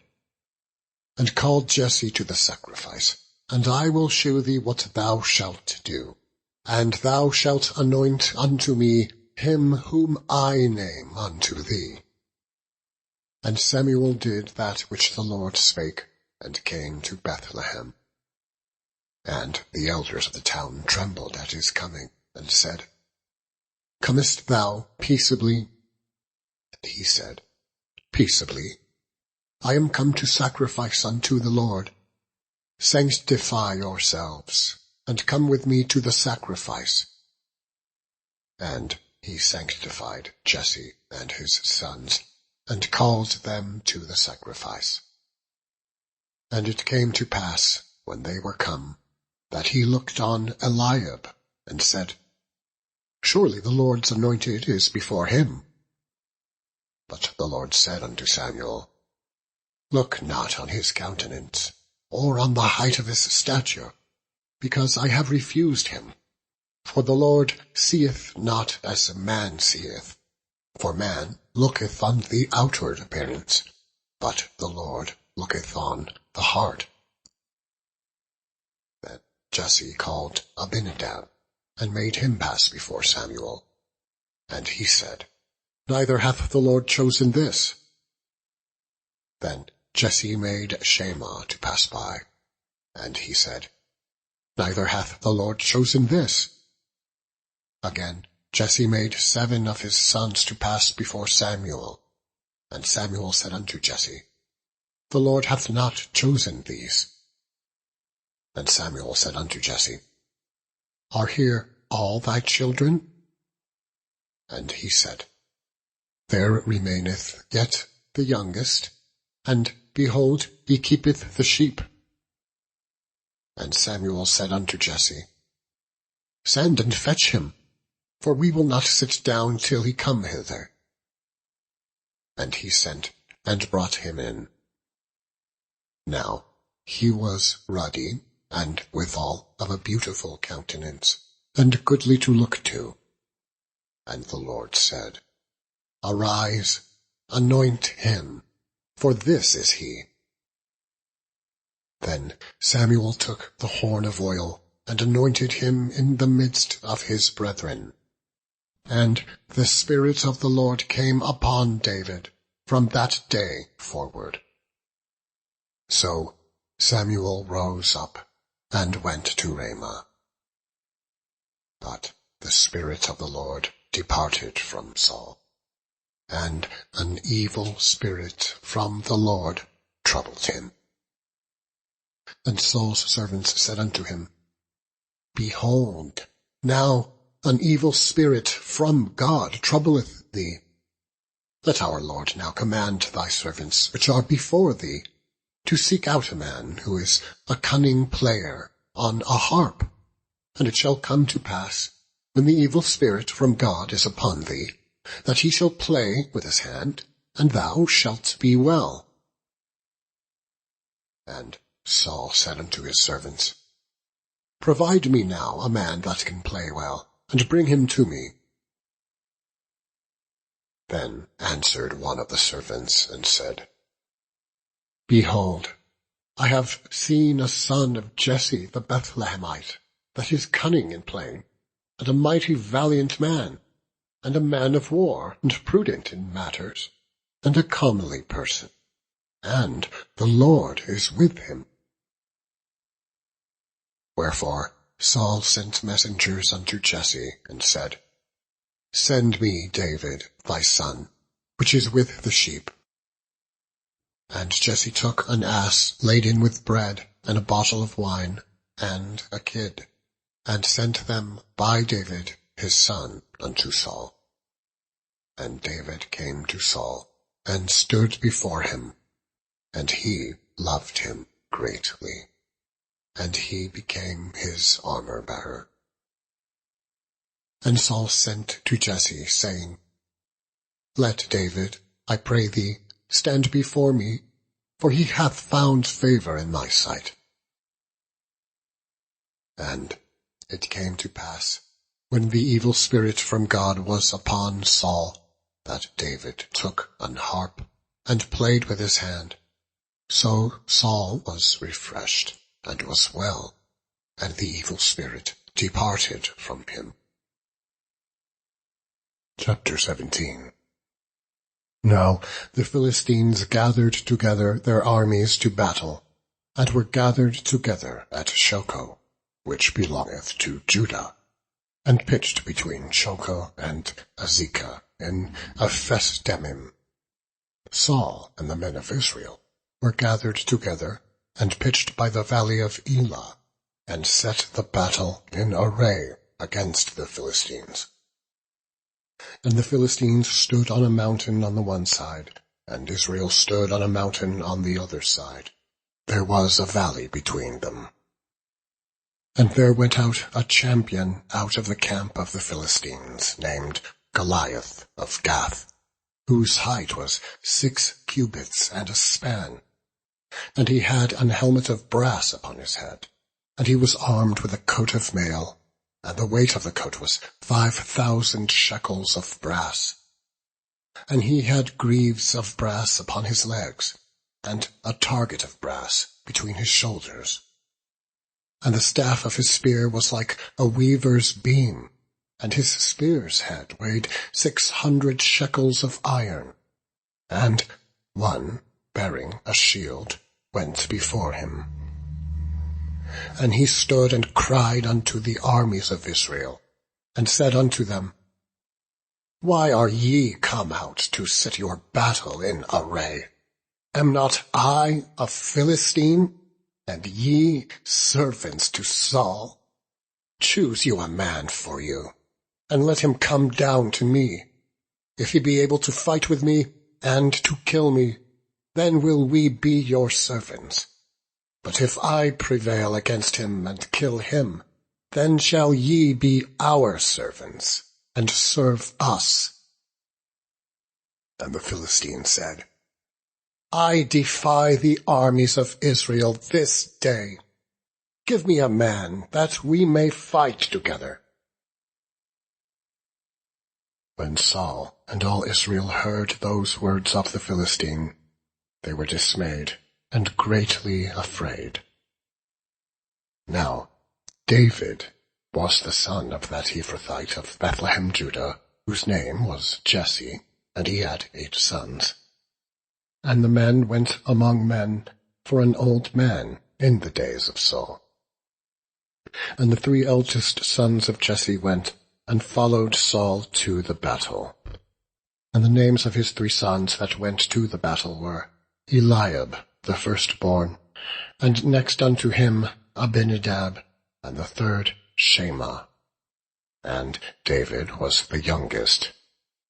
And the 3 eldest followed Saul, but David went and returned from Saul to feed his father's sheep at Bethlehem. And the Philistine drew near morning and evening, and presented himself 40 days. And Jesse said unto David his son, Take now for thy brethren an ephah of this parched corn, and these 10 loaves, and run to the camp of thy brethren, and carry these 10 cheeses unto the captain of their 1,000, and look how thy brethren fare, and take their pledge. Now Saul and they, and all the men of Israel, were in the valley of Elah, fighting with the Philistines. And David rose up early in the morning, and left the sheep with a keeper, and took and went as Jesse had commanded him. And he came to the trench, as the host was going forth to the light, and shouted for the battle. For Israel and the Philistines had put the battle in array, army against army. And David left his carriage in the hand of the keeper of the carriage, and ran into the army, and came and saluted his brethren. And as he talked with them, behold, there came up the champion, the Philistine of Gath, Goliath by name, out of the armies of the Philistines, and spake according to the same words. And David heard them. And all the men of Israel, when they saw the man, fled from him, and were sore afraid. And the men of Israel said, Have ye seen this man that is come up? Surely to defy Israel is he come up. And it shall be, that the man who killeth him, the king will enrich him with great riches, and will give him his daughter, and make his father's house free in Israel. And David spake to the men that stood by him, saying, What shall be done to the man that killeth this Philistine, and taketh away the reproach from Israel? For who is this uncircumcised Philistine, that he should defy the armies of the living God? And the people answered him after this manner, saying, So shall it be done to the man that killeth him. And Eliab, his eldest brother, heard when he spake unto the men. And Eliab's anger was kindled against David, and he said, Why camest thou down hither? And with whom hast thou left those few sheep in the wilderness? I know thy pride, and the naughtiness of thine heart.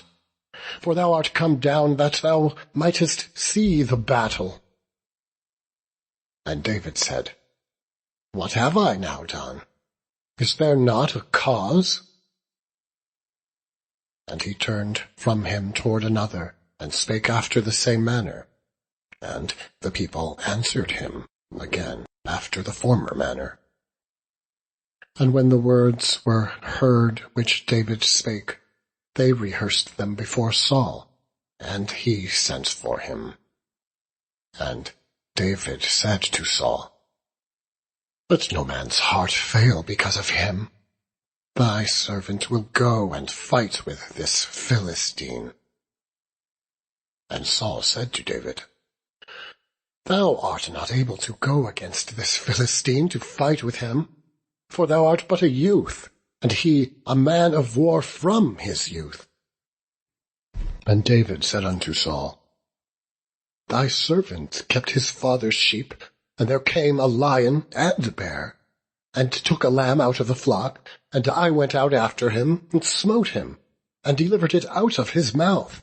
And when he arose against me, I caught him by his beard, and smote him, and slew him. Thy servant slew both the lion and the bear, and this uncircumcised Philistine shall be as one of them, seeing he hath defied the armies of the living God. David said moreover, The Lord that delivered me out of the paw of the lion and out of the paw of the bear, he will deliver me out of the hand of this Philistine. And Saul said unto David, Go, and the Lord be with thee. And Saul armed David with his armor, and he put an helmet of brass upon his head. Also he armed him with a coat of mail. And David girded his sword upon his armor, and he essayed to go, for he had not proved it. And David said unto Saul, I cannot go with these, for I have not proved them. And David put them off him. And he took his staff in his hand, and chose him 5 smooth stones out of the brook, and put them in a shepherd's bag, which he had, even in a scrip. And his sling was in his hand, and he drew near to the Philistine. And the Philistine came on, and drew near unto David, and the man that bare the shield went before him. And when the Philistine looked about, and saw David, he disdained him, for he was but a youth, and ruddy, and of a fair countenance. And the Philistine said unto David, Am I a dog, that thou comest to me with staves? And the Philistine cursed David by his gods. And the Philistine said to David, Come to me, and I will give thy flesh unto the fowls of the air, and to the beasts of the field. Then said David to the Philistine, Thou comest to me with a sword, and with a spear, and with a shield, but I come to thee in the name of the Lord of hosts, the God of the armies of Israel, whom thou hast defied.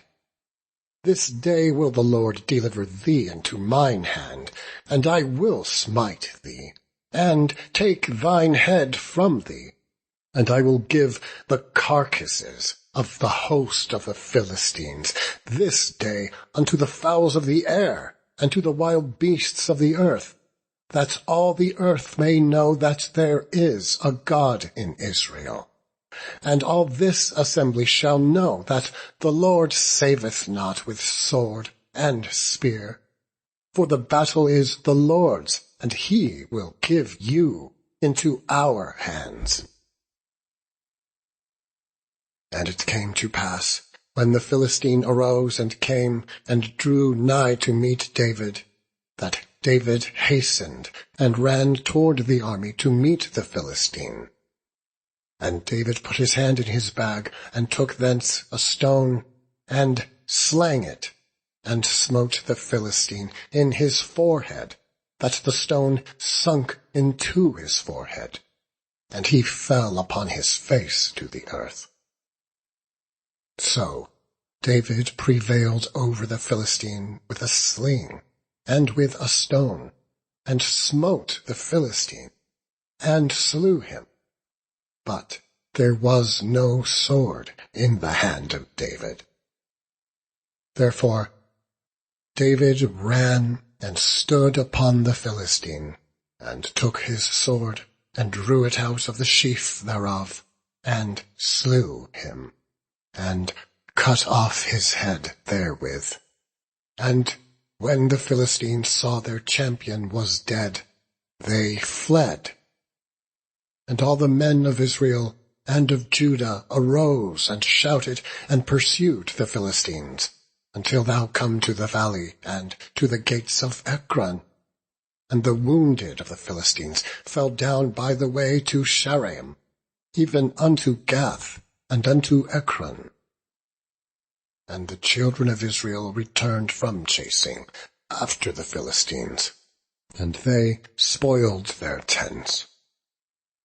And David took the head of the Philistine, and brought it to Jerusalem.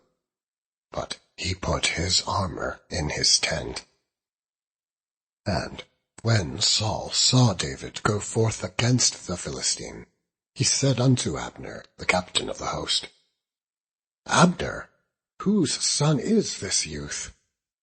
And Abner said, As thy soul liveth, O king, I cannot tell. And the king said, Inquire thou whose son the stripling is. And as David returned from the slaughter of the Philistines, Abner took him and brought him before Saul, with the head of the Philistine in his hand. And Saul said to him, Whose son art thou, thou young man? And David answered, I am the son of thy servant Jesse, the Bethlehemite. Chapter 18. And it came to pass, when he had made an end of speaking unto Saul, that the soul of Jonathan was knit with the soul of David, and Jonathan loved him as his own soul. And Saul took him that day, and would not let him go no more home to his father's house. Then Jonathan and David made a covenant, because he loved him as his own soul. And Jonathan stripped himself of the robe that was upon him, and gave it to David, and his garments, even to his sword, and to his bow, and to his girdle. And David went out whithersoever Saul sent him, and behaved himself wisely. And Saul set him over the men of war. And he was accepted in the sight of all the people, and also in the sight of Saul's servants. And it came to pass, as they came, when David was returned from the slaughter of the Philistine, that the women came out of all the cities of Israel, singing and dancing to meet King Saul, with tabrets, with joy, and with instruments of music. And the women answered one another as they played, and said, Saul hath slain his thousands, and David his 10,000s. And Saul was very wroth, and the saying displeased him. And he said, They have ascribed unto David 10,000s, and to me they have ascribed but thousands. And what can he have more but the kingdom? And Saul eyed David from that day and forward. And it came to pass on the morrow that the evil spirit from God came upon Saul, and he prophesied in the midst of the house. And David played with his hand, as at other times. And there was a javelin in Saul's hand, and Saul cast the javelin, for he said, I will smite David even to the wall with it. And David avoided out of his presence twice. And Saul was afraid of David, because the Lord was with him, and was departed from Saul. Therefore Saul removed him from him, and made him his captain over 1,000. And he went out and came in before the people. And David behaved himself wisely in all his ways, and the Lord was with him.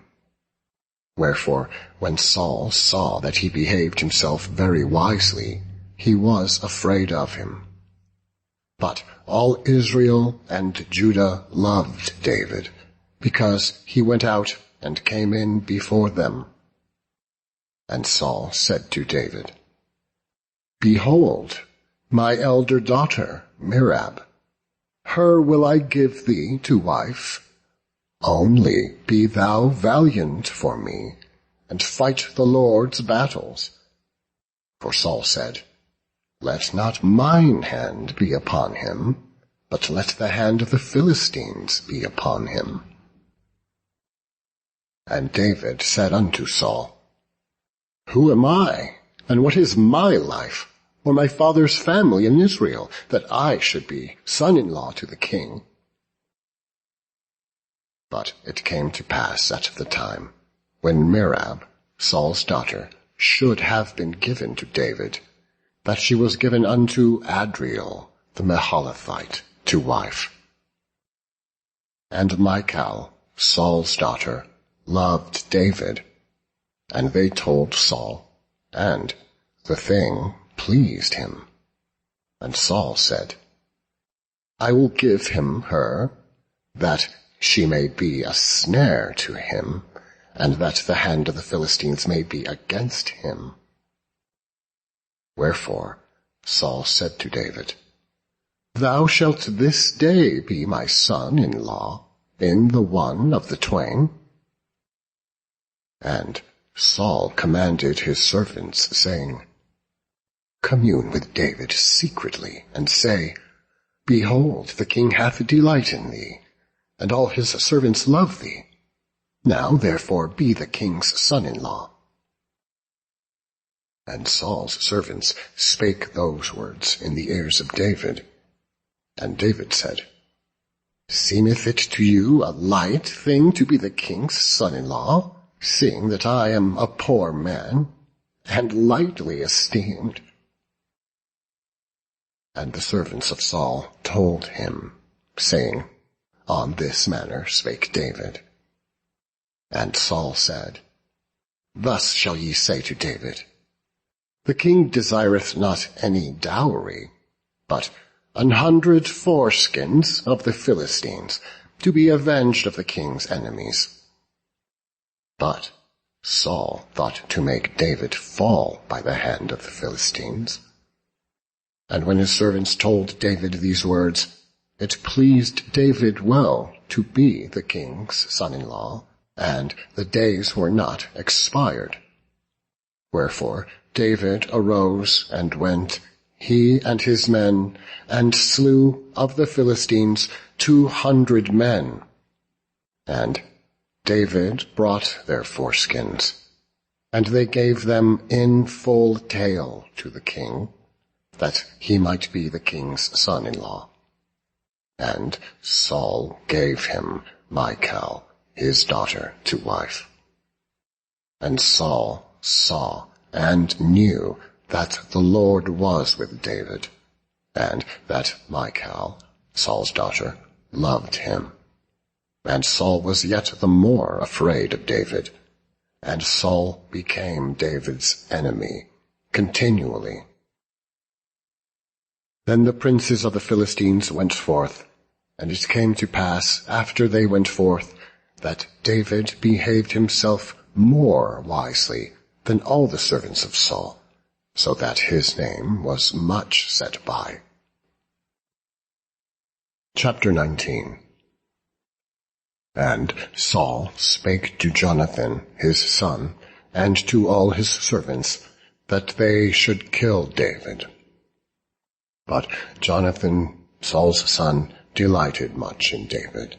And Jonathan told David, saying, Saul, my father, seeketh to kill thee.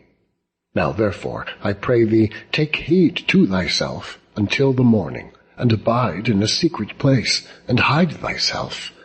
And I will go out and stand beside my father in the field where thou art, and I will commune with my father of thee, and what I see, that I will tell thee. And Jonathan spake good of David unto Saul his father, and said unto him, Let not the king sin against his servant, against David, because he hath not sinned against thee, and because his works have been to thee-ward very good. For he did put his life in his hand, and slew the Philistine, and the Lord wrought a great salvation for all Israel. Thou sawest it, and didst rejoice. Wherefore then wilt thou sin against innocent blood, to slay David without a cause? And Saul hearkened unto the voice of Jonathan.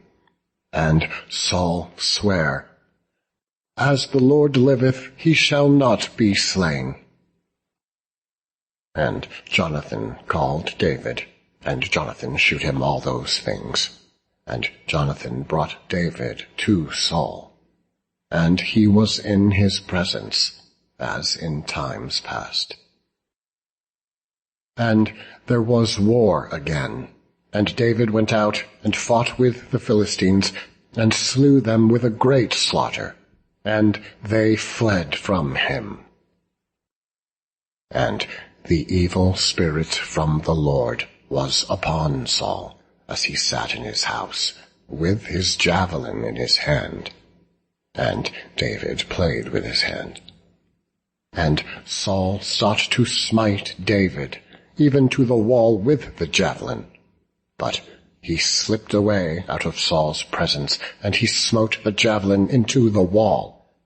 And David fled and escaped that night. Saul also sent messengers unto David's house to watch him and to slay him in the morning. And Michal, David's wife, told him, saying, If thou save not thy life tonight, tomorrow thou shalt be slain. So Michal let David down through a window, and he went and fled and escaped. And Michal took an image, and laid it in the bed, and put a pillow of goat's hair for his bolster, and covered it with a cloth. And when Saul sent messengers to take David, she said, He is sick. And Saul sent the messengers again to see David, saying, Bring him up to me in the bed, that I may slay him. And when the messengers were come in, behold, there was an image in the bed, with a pillow of goat's hair for his bolster. And Saul said unto Michal, Why hast thou deceived me so, and sent away mine enemy, that he is escaped?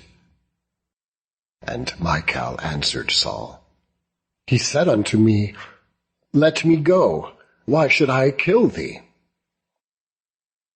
So David fled and escaped, and came to Samuel, to Ramah, and told him all that Saul had done to him. And he and Samuel went and dwelt in Naioth. And it was told Saul, saying, Behold, David is at Naioth in Ramah. And Saul sent messengers to take David. And when they saw the company of the prophets prophesying, and Samuel standing as appointed over them, the Spirit of God was upon the messengers of Saul, and they also prophesied. And when it was told Saul, he sent other messengers, and they prophesied likewise.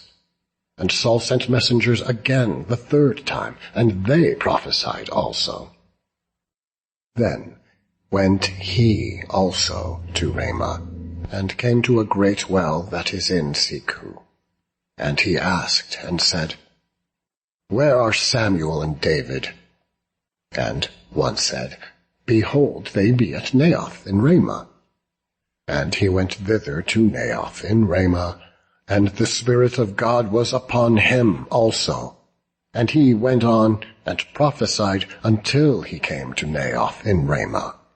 And he stripped off his clothes also, and prophesied before Samuel in like manner, and lay down naked all that day and all that night. Wherefore, they say, Is Saul also among the prophets? Chapter 20. And David fled from Naioth in Ramah, and came and said before Jonathan, What have I done? What is mine iniquity? And what is my sin before thy father, that he seeketh my life? And he said unto him, God forbid, thou shalt not die. Behold, my father will do nothing, either great or small, but that he will show it to me. And why should my father hide this thing from me? It is not so. And David sware moreover, and said, Thy father certainly knoweth that I have found grace in thine eyes, and he saith, Let not Jonathan know this, lest he be grieved. But truly, as the Lord liveth, and as thy soul liveth, there is but a step between me and death.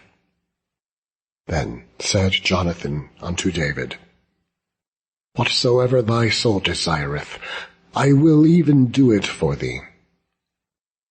And David said unto Jonathan, Behold, tomorrow is the new moon, and I should not fail to sit with the king at meat. But let me go, that I may hide myself in the field unto the 3rd day at even. If thy father at all miss me, then say, David earnestly asked leave of me that he might run to Bethlehem his city, for there is a yearly sacrifice there for all the family. If he say thus, It is well, thy servant shall have peace. But if he be very wroth, then be sure that evil is determined by him. Therefore thou shalt deal kindly with thy servant, for thou hast brought thy servant into a covenant of the Lord with thee. Notwithstanding, if there be in me iniquity, slay me thyself, for why shouldest thou bring me to thy father? And Jonathan said, Far be it from thee, for if I knew certainly that evil were determined by my father to come upon thee, then would I not tell it thee.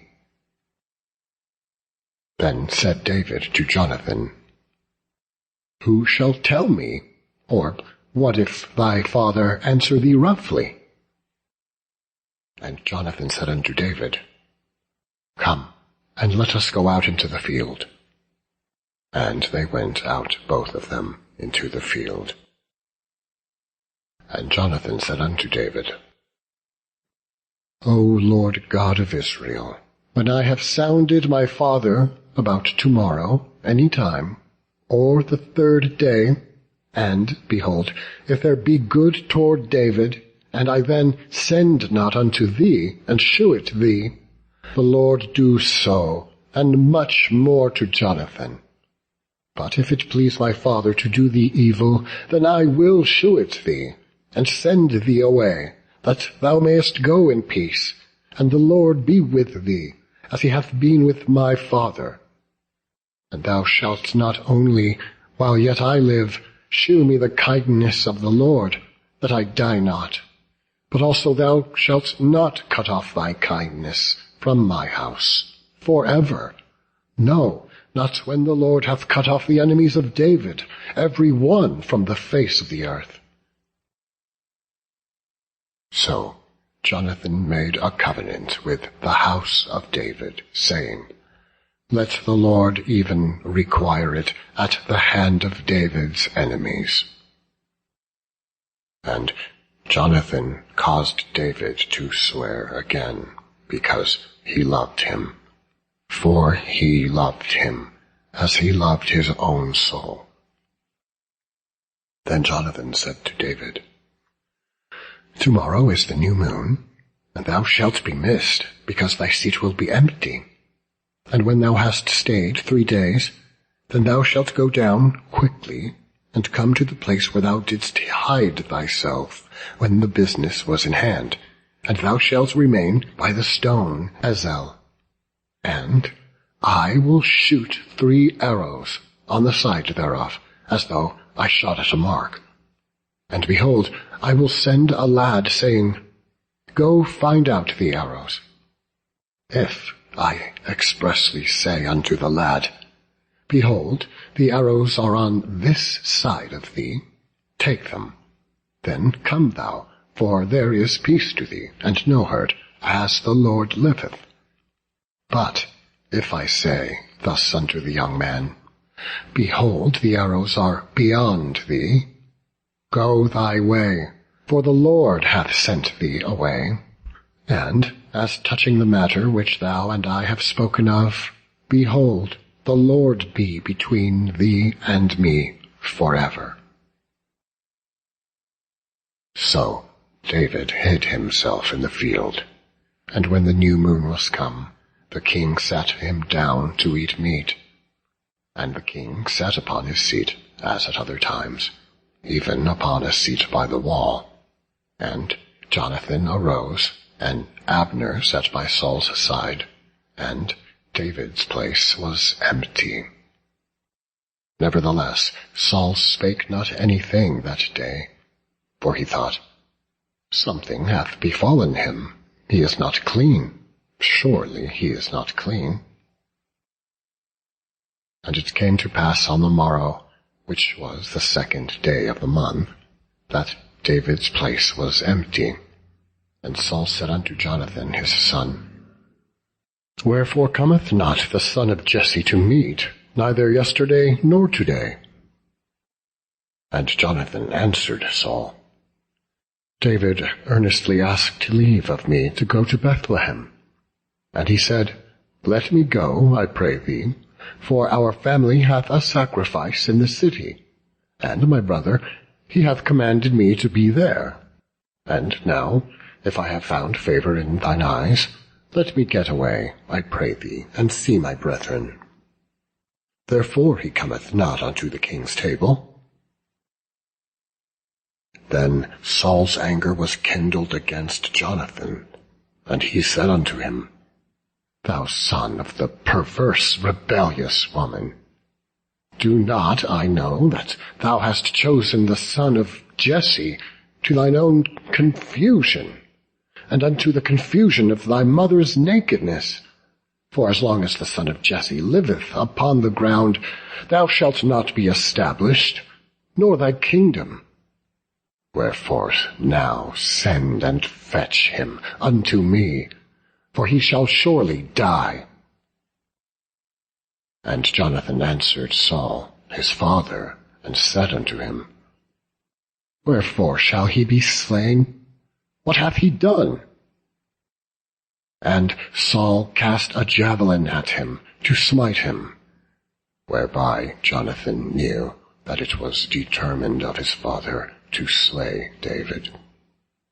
So Jonathan arose from the table in fierce anger, and did eat no meat the 2nd day of the month, for he was grieved for David, because his father had done him shame. And it came to pass in the morning that Jonathan went out into the field at the time appointed with David, and a little lad with him.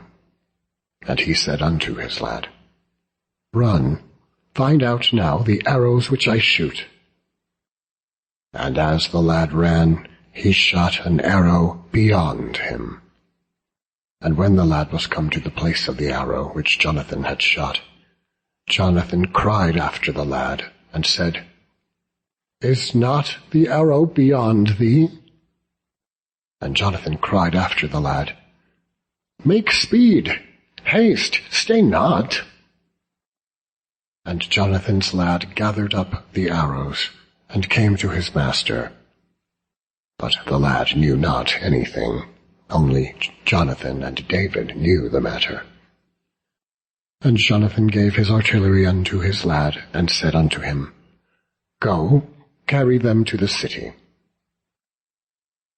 And as soon as the lad was gone, David arose out of a place toward the south, and fell on his face to the ground, and bowed himself 3 times. And they kissed one another, and wept one with another, until David exceeded. And Jonathan said to David, Go in peace, Forasmuch as we have sworn both of us in the name of the Lord, saying, The Lord be between me and thee, and between my seed and thy seed forever. And he arose and departed, and Jonathan went into the city. Chapter 21. Then came David to Nob, to Ahimelech the priest. And Ahimelech was afraid at the meeting of David. And he said unto him, Why art thou alone, and no man with thee? And David said unto Ahimelech the priest, The king hath commanded me a business, and hath said unto me, Let no man know anything of the business whereabout I send thee, and what I have commanded thee, and I have appointed my servants to such and such a place. Now, therefore, what is under thine hand? Give me 5 loaves of bread in mine hand, or what there is present. And the priest answered David and said, There is no common bread under mine hand, but there is hallowed bread, if the young men have kept to themselves, at least from women. And David answered the priest, and said unto him, Of a truth women have been kept from us about these 3 days since I came out, and the vessels of the young men are holy, and the bread is in a manner common, yea, though it were sanctified this day in the vessel. So the priest gave him hallowed bread, for there was no bread there but the shewbread that was taken from before the Lord, to put hot bread in the day when it was taken away. Now a certain man of the servants of Saul was there that day, detained before the Lord, and his name was Doeg, an Edomite, the chiefest of the herdmen that belonged to Saul. And David said unto Ahimelech, And is there not here under thine hand spear or sword? For I have neither brought my sword nor my weapons with me, because the king's business required haste. And the priest said, The sword of Goliath, the Philistine, whom thou slewest in the valley of Elah, behold, it is here wrapped in a cloth behind the ephod. If thou wilt take that, take it, for there is no other save that here. And David said, There is none like that.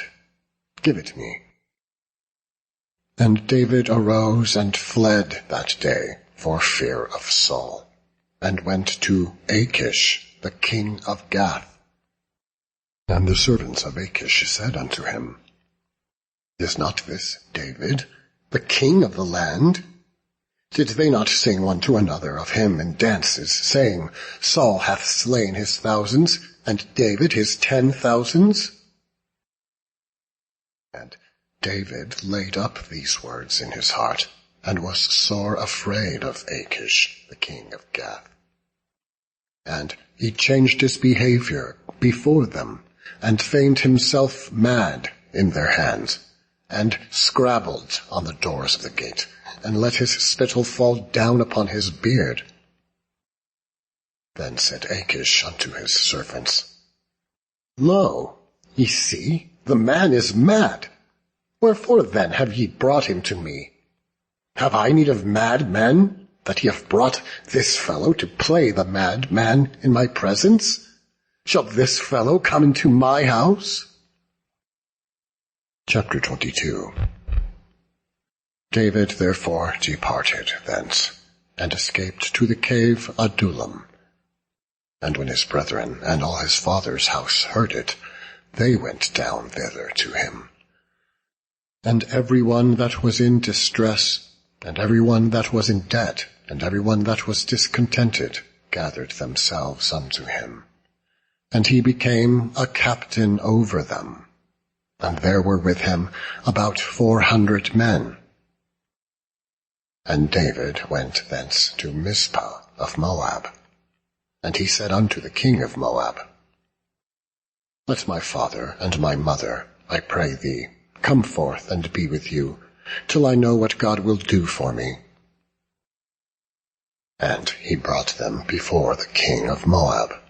And they dwelt with him all the while that David was in the hold. And the prophet Gad said unto David, Abide not in the hold, depart, and get thee into the land of Judah. Then David departed, and came into the forest of Hareth. When Saul heard that David was discovered, and the men that were with him, now Saul abode in Gibeah under a tree in Ramah, having his spear in his hand, and all his servants were standing about him. Then Saul said unto his servants that stood about him, Hear now, ye Benjamites, will the son of Jesse give every one of you fields and vineyards, and make you all captains of thousands and captains of hundreds? That all of you have conspired against me, and there is none that sheweth me that my son hath made a league with the son of Jesse. And there is none of you that is sorry for me, or sheweth unto me that my son hath stirred up my servants against me, to lie in wait, as at this day.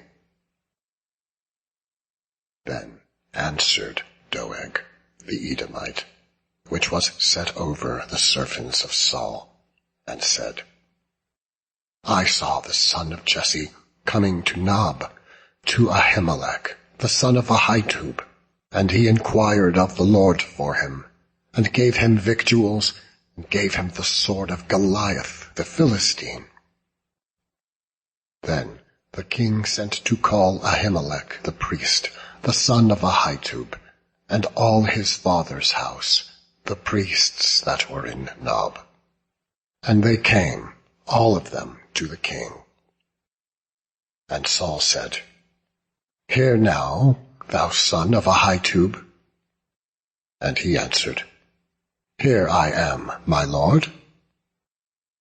And Saul said unto him, Why have ye conspired against me, thou and the son of Jesse, in that thou hast given him bread and a sword, and hast inquired of God for him, that he should rise against me, to lie in wait, as at this day?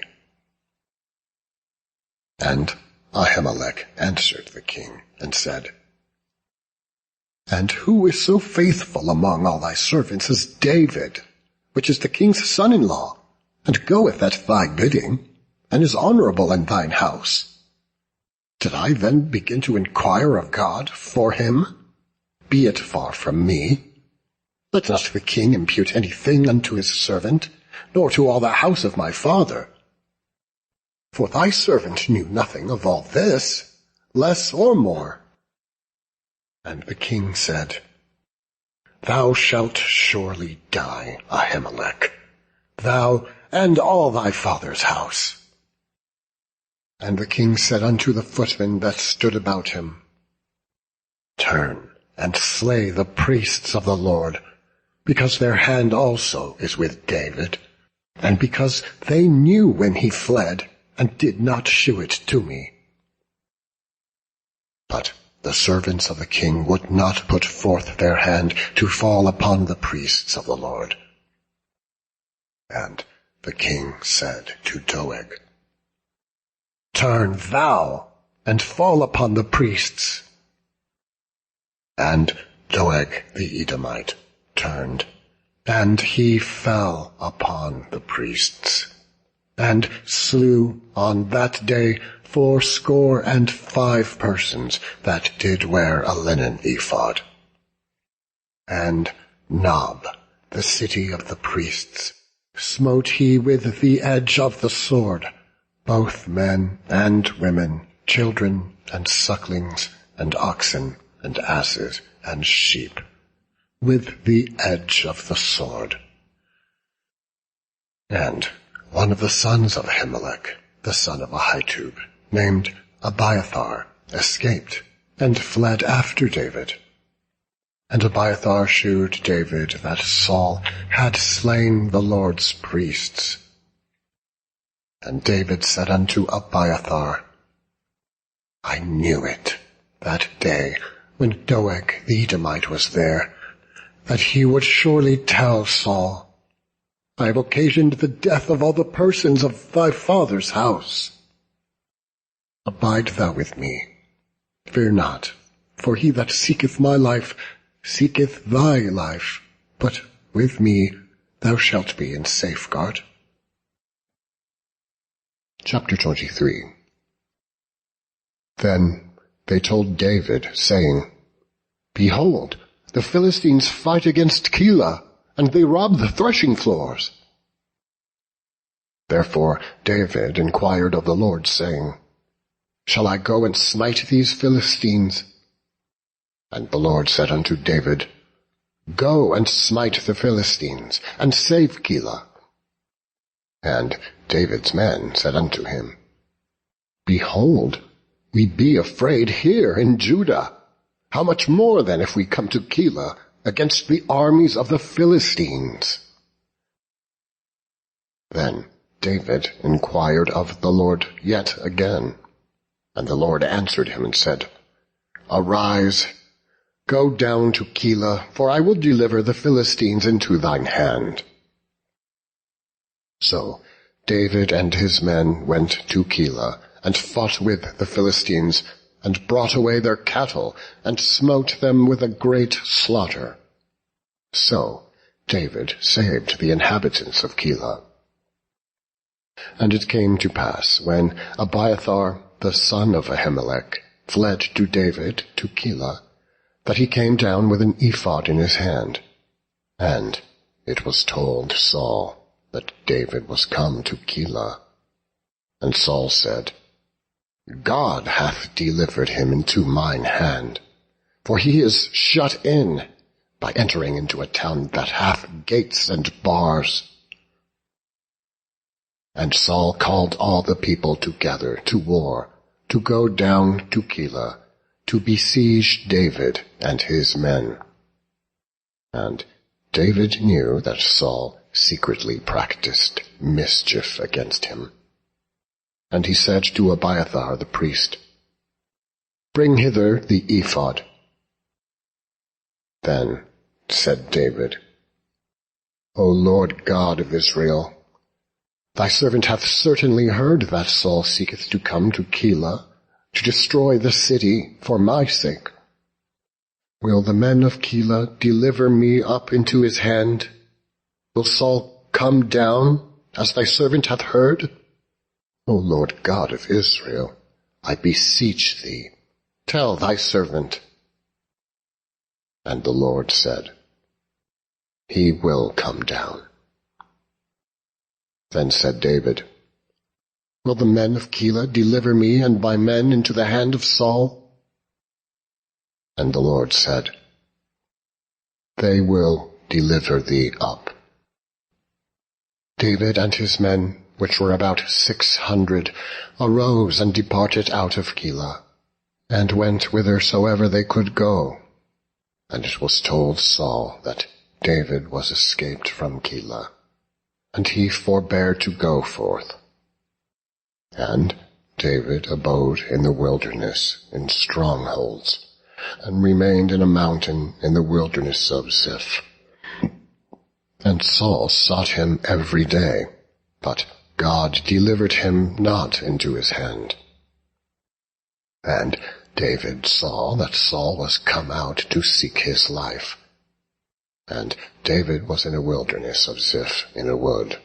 And Jonathan, Saul's son, arose and went to David into the wood, and strengthened his hand in God.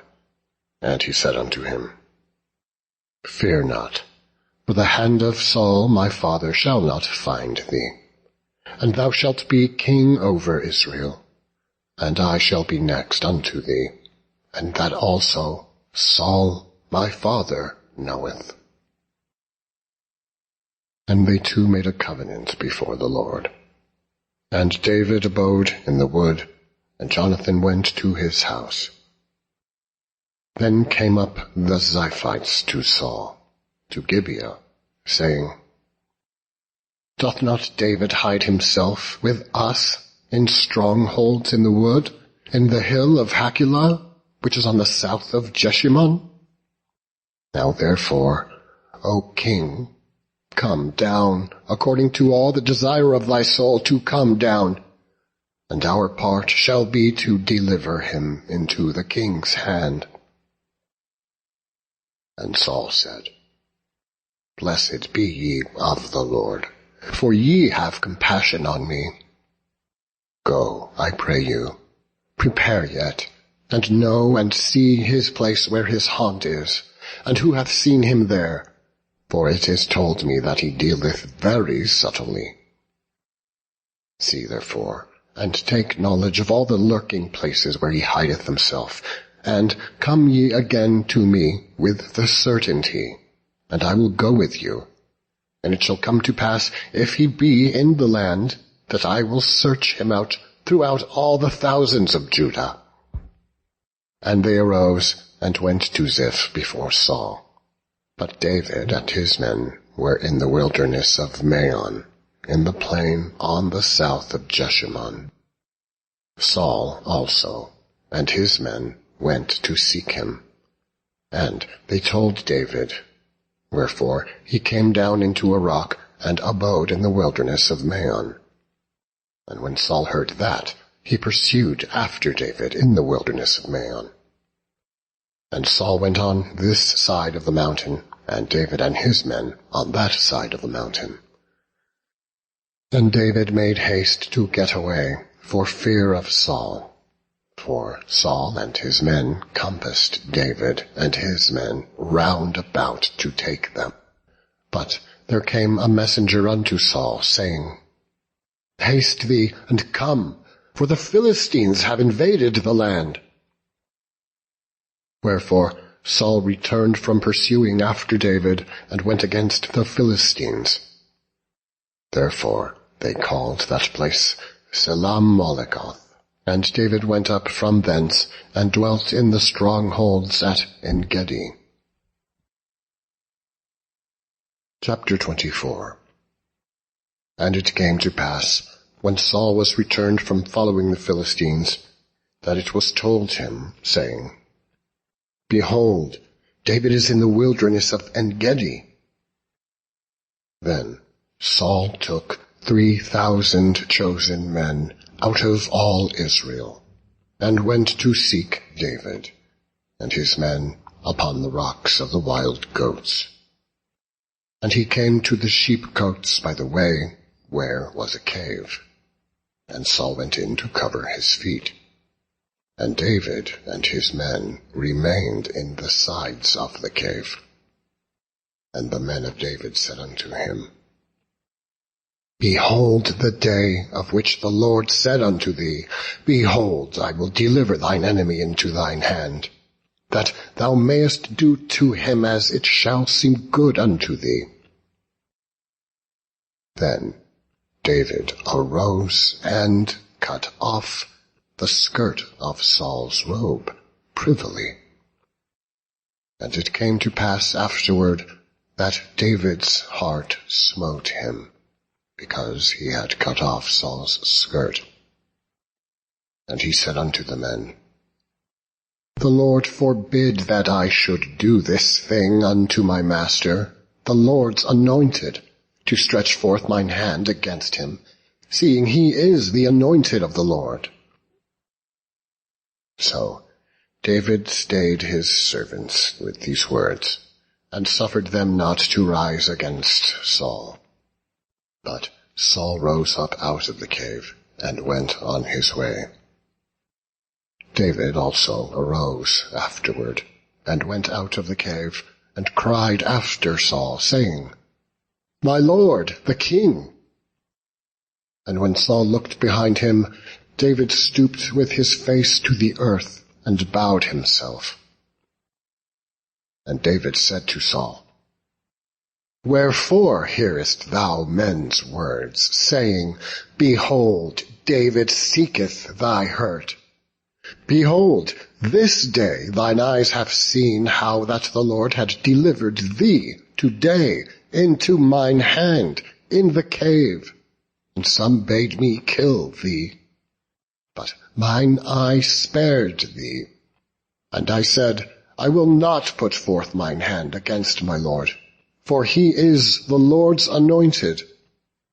Moreover, my father, see the skirt of thy robe in my hand, for in that I cut off the skirt of thy robe, and killed thee not. Know thou and see that there is neither evil nor transgression in mine hand, and I have not sinned against thee. Yet thou huntest my soul to take it. The Lord judge between me and thee, and the Lord avenge me of thee. But mine hand shall not be upon thee. As saith the proverb of the ancients, wickedness proceedeth from the wicked, but mine hand shall not be upon thee. After whom is the king of Israel come out? After whom dost thou pursue? After a dead dog, after a flea? The Lord therefore be judge, and judge between me and thee, and see, and plead my case, and deliver me out of thine hand. And it came to pass, when David had made an end of speaking these words unto Saul, that Saul said, Is this thy voice, my son David? And Saul lifted up his voice and wept.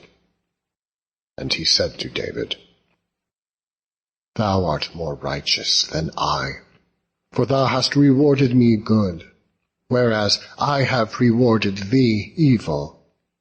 And thou hast shewed me this day how that the Lord hast dealt well with me. Forasmuch as when the Lord had delivered me into thine hand, thou killedst me not. For if a man find his enemy, will he let him go well away? Wherefore the Lord reward thee good, for that thou hast done unto me this day. And now, behold, I know well that thou shalt surely be king, and that the kingdom of Israel shall be established in thine hand. Swear now therefore unto me by the Lord, that thou wilt not cut off my seed after me, and that thou wilt not destroy my name out of thy father's house.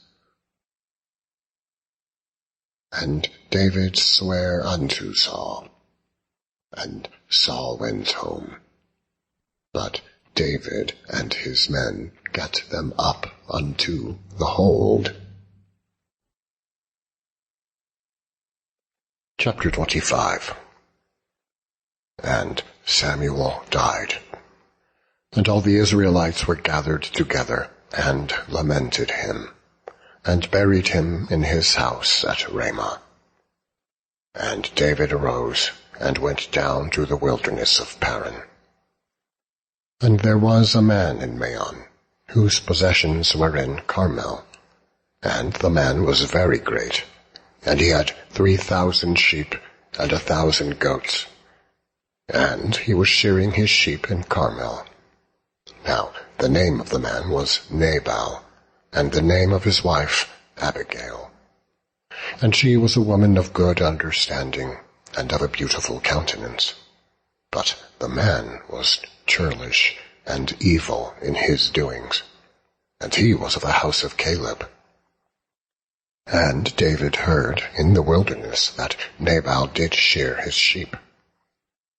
And David sent out 10 young men. And David said unto the young men, Get you up to Carmel, and go to Nabal, and greet him in my name. And thus shall ye say to him that liveth in prosperity, Peace be both to thee, and peace be to thine house, and peace be unto all that thou hast. And now I have heard that thou hast shearers. Now thy shepherds which were with us, We hurt them not, neither was there aught missing unto them, all the while they were in Carmel. Ask the young men, and they will shew thee.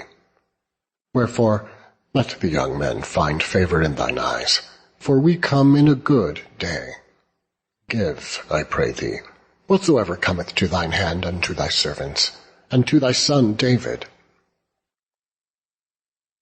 And when David's young men came, they spake to Nabal according to all those words in the name of David, and ceased. And Nabal answered David's servants, and said, Who is David, and who is the son of Jesse? There be many servants nowadays that break away every man from his master. Shall I then take my bread and my water, and my flesh that I have killed for my shearers, and give it unto men whom I know not whence they be? So David's young men turned their way, and went again, and came and told him all those sayings. And David said unto his men, Gird ye on every man his sword. And they girded on every man his sword. And David also girded on his sword.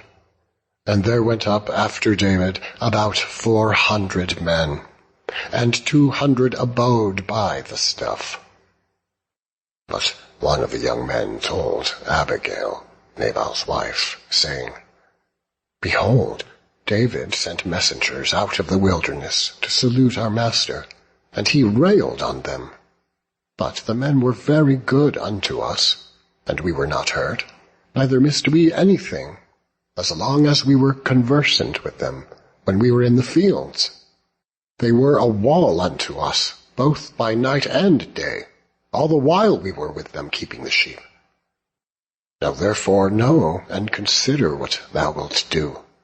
For evil is determined against our master, and against all his household. For he is such a son of Belial, that a man cannot speak to him. Then Abigail made haste, and took 200 loaves, and 2 bottles of wine, and 5 sheep ready dressed, and 5 measures of parched corn, and 100 clusters of raisins, and 200 cakes of figs, and laid them on asses. And she said unto her servants, Go on before me. Behold, I come after you. But she told not her husband Nabal. And it was so, as she rode on the ass, that she came down by the covert on the hill, and, behold, David and his men came down against her, and she met them. Now David had said, Surely in vain have I kept all that this fellow hath in the wilderness, so that nothing was amiss of all that pertained unto him, and he hath requited me evil for good. So and more also do God unto the enemies of David, if I leave of all that pertain to him by the morning light any that pisseth against the wall. And when Abigail saw David, she hasted and lighted off the ass, and fell before David on her face, and bowed herself to the ground, and fell at his feet, and said, Upon me, my lord, upon me let this iniquity be, and let thine handmaid, I pray thee, speak in thine audience, and hear the words of thine handmaid. Let not, my lord, I pray thee, regard this man of Belial, even Nabal, for as his name is, so is he. Nabal is his name, and folly is with him. But I, thine handmaid, saw not the young men of my lord, whom thou didst send. Now therefore, my lord, as the Lord liveth, and as thy soul liveth, seeing the Lord hath withholden thee from coming to shed blood, and from avenging thyself with thine own hand, now let thine enemies, and they that seek evil to my lord, be as Nabal. And now this blessing which thine handmaid hath brought unto my lord, let it even be given unto the young men that follow my lord. I pray thee, forgive the trespass of thine handmaid. For the Lord will certainly make my Lord a sure house, because my Lord fighteth the battles of the Lord, and evil hath not been found in thee all thy days. Yet a man is risen to pursue thee, and to seek thy soul. But the soul of my Lord shall be bound in the bundle of life with the Lord thy God. And the souls of thine enemies, them shall he sling out, as out of the middle of a sling. And it shall come to pass, when the Lord shall have done to my Lord, according to all the good that he hath spoken concerning thee, and shall have appointed thee ruler over Israel, that this shall be no grief unto thee, nor offence of heart unto my Lord, either that thou hast shed blood causeless, or that my Lord hath avenged himself. But when the Lord shall have dealt well with my Lord, then remember thine handmaid. And David said to Abigail, Blessed be the Lord God of Israel, which sent thee this day to meet me. And blessed be thy advice, and blessed be thou, which hast kept me this day from coming to shed blood, and from avenging myself with mine own hand. For in every deed, as the Lord of Israel liveth, which hath kept me back from hurting thee, except thou hadst hasted and come to meet me, surely there had not been left unto Nabal by the morning light any that pisseth against the wall. So David received of her hand that which she had brought him, and said unto her, Go up in peace to thine house. See, I have hearkened to thy voice, and have accepted thy person. And Abigail came to Nabal, and behold, he held a feast in his house, like the feast of a king. And Nabal's heart was merry within him, for he was very drunken. But it came to pass in the morning, when the wine was gone out of Nabal, and his wife had told him these things, that his heart died within him, and he became as a stone. And it came to pass about 10 days after, that the Lord smote Nabal, that he died. And when David heard that Nabal was dead, he said, Blessed be the Lord that hath pleaded the cause of my reproach from the hand of Nabal, and hath kept his servant from evil. For the Lord hath returned the wickedness of Nabal upon his own head. And David sent and communed with Abigail to take her to him to wife. And when the servants of David were come to Abigail to Carmel, they spake unto her, saying, David sent us unto thee, to take thee to him to wife. And she arose, and bowed herself on her face to the earth, and said, Behold, let thine handmaid be a servant to wash the feet of the servants of my lord. And Abigail hasted, and arose, and rode upon an ass, with 5 damsels of her that went after her. And she went after the messengers of David, and became his wife. David also took Ahinoam of Jezreel, and they were also both of them his wives. But Saul had given Michal, his daughter, David's wife, to Phalti, the son of Laish, which was of Galim. Chapter 26. And the Ziphites came unto Saul to Gibeah, saying, Doth not David hide himself in the hill of Hachilah, which is before Jeshimon? Then Saul arose, and went down to the wilderness of Ziph, having 3,000 chosen men of Israel with him, to seek David in the wilderness of Ziph.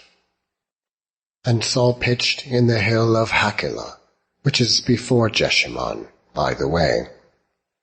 But David abode in the wilderness, and he saw that Saul came after him into the wilderness. David therefore sent out spies, and understood that Saul was come in very deed. And David arose, and came to the place where Saul had pitched. And David beheld the place where Saul lay, and Abner the son of Ner, the captain of his host. And Saul lay in the trench, and the people pitched round about him. Then answered David, and said to Ahimelech the Hittite, and to Abishai the son of Zeruiah, brother to Joab, saying, Who will go down with me to Saul, to the camp? So David and Abishai came to the people by night. And behold, Saul lay sleeping within the trench, and his spear stuck in the ground at his bolster. But Abner and the people lay round about him. Then said Abishai to David, God hath delivered thine enemy into thine hand this day. Now therefore let me smite him, I pray thee, with the spear, even to the earth at once, and I will not smite him the second time. And David said to Abishai, Destroy him not, for who can stretch forth his hand against the Lord's anointed, and be guiltless? David said furthermore, As the Lord liveth, the Lord shall smite him, or his day shall come to die, or he shall descend into battle and perish. The Lord forbid that I should stretch forth mine hand against the Lord's anointed. But I pray thee, take thou now the spear that is at his bolster, and the cruse of water, and let us go.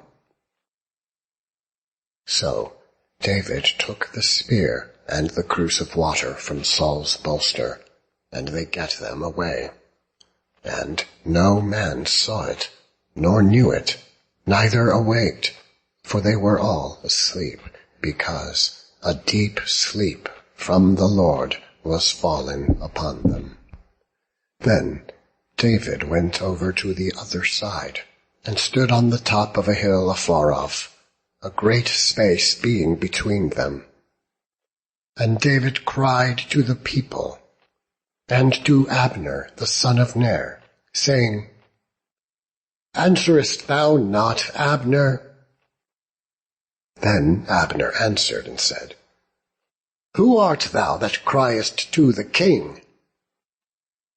And David said to Abner, Art not thou a valiant man? And who is like to thee in Israel? Wherefore then hast thou not kept thy lord the king?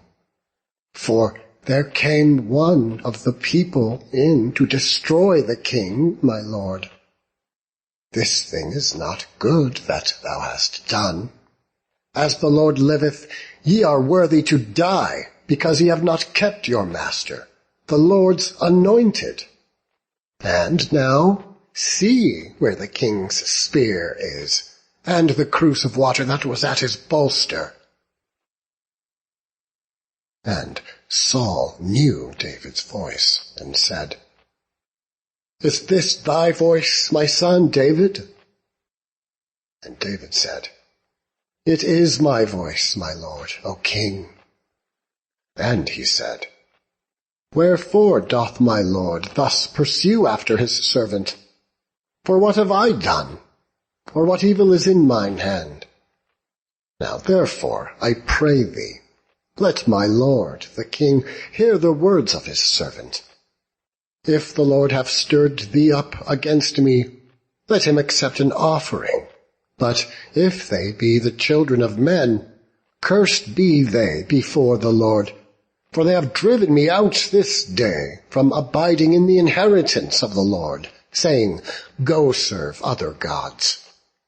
Now, therefore, let not my blood fall to the earth before the face of the Lord, for the King of Israel is come to seek out a flea, as when one doth hunt a partridge in the mountains. Then said Saul, I have sinned. Return, my son David, for I will no more do thee harm, because my soul was precious in thine eyes this day. Behold, I have played the fool, and have erred exceedingly. And David answered and said, Behold, the king's spear, and let one of the young men come over and fetch it. The Lord render to every man his righteous and his faithfulness. For the Lord delivered thee into my hand today, but I would not stretch forth mine hand against the Lord's anointed. And behold, as thy life was much set by this day in mine eyes, so let my life be much set by in the eyes of the Lord, and let him deliver me out of all this tribulation. Then Saul said to David, Blessed be thou, my son David. Thou shalt both do great things, and also shalt still prevail. So David went on his way, and Saul returned to his place. Chapter 26. And the Ziphites came unto Saul to Gibeah, saying, Doth not David hide himself in the hill of Hachilah, which is before Jeshimon? Then Saul arose, and went down to the wilderness of Ziph, having 3,000 chosen men of Israel with him, to seek David in the wilderness of Ziph. And Saul pitched in the hill of Hachilah, which is before Jeshimon, by the way. But David abode in the wilderness, and he saw that Saul came after him into the wilderness. David therefore sent out spies, and understood that Saul was come in very deed. And David arose, and came to the place where Saul had pitched. And David beheld the place where Saul lay, and Abner the son of Ner, the captain of his host. And Saul lay in the trench, and the people pitched round about him. Then answered David, and said to Ahimelech the Hittite, and to Abishai the son of Zeruiah, brother to Joab, saying, Who will go down with me to Saul, to the camp? So David and Abishai came to the people by night. And behold, Saul lay sleeping within the trench, and his spear stuck in the ground at his bolster. But Abner and the people lay round about him. Then said Abishai to David, God hath delivered thine enemy into thine hand this day. Now therefore let me smite him, I pray thee, with the spear, even to the earth at once, and I will not smite him the second time. And David said to Abishai, Destroy him not. For who can stretch forth his hand against the Lord's anointed, and be guiltless? David said furthermore, As the Lord liveth, the Lord shall smite him, or his day shall come to die, or he shall descend into battle and perish. The Lord forbid that I should stretch forth mine hand against the Lord's anointed. But I pray thee, take thou now the spear that is at his bolster, and the cruse of water, and let us go. So David took the spear and the cruse of water from Saul's bolster, and they gat them away.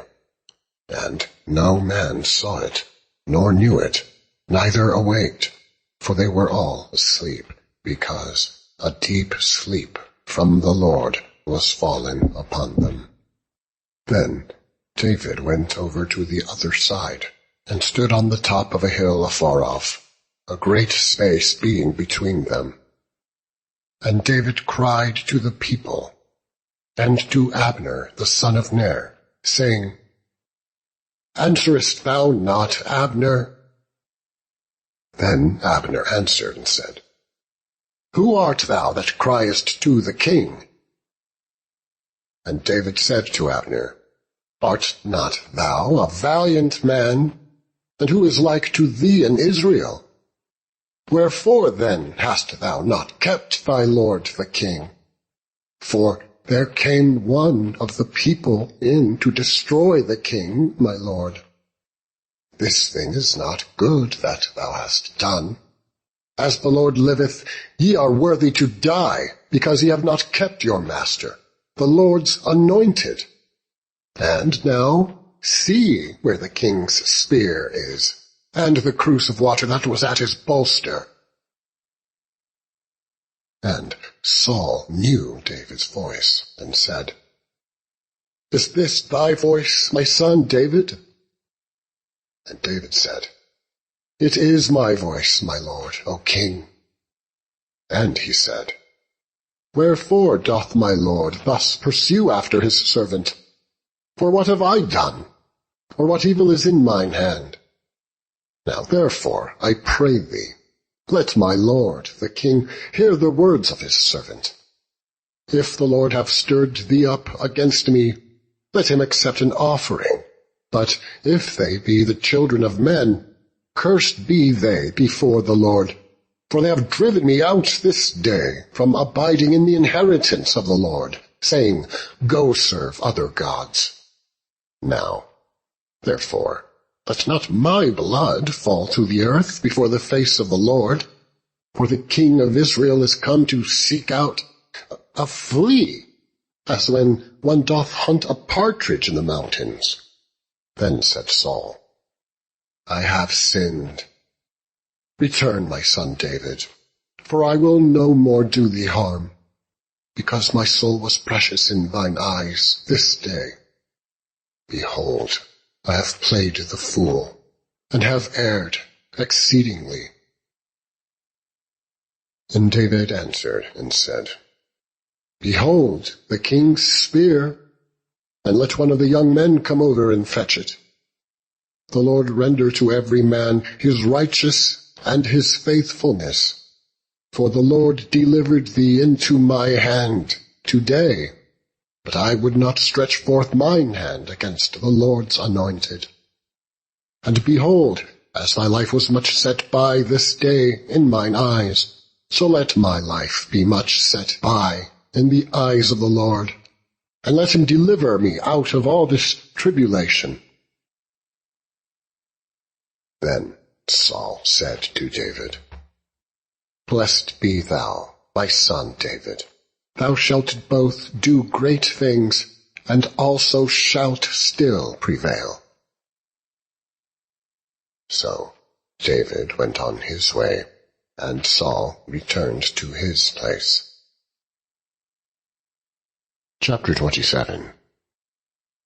And David said in his heart, I shall now perish one day by the hand of Saul.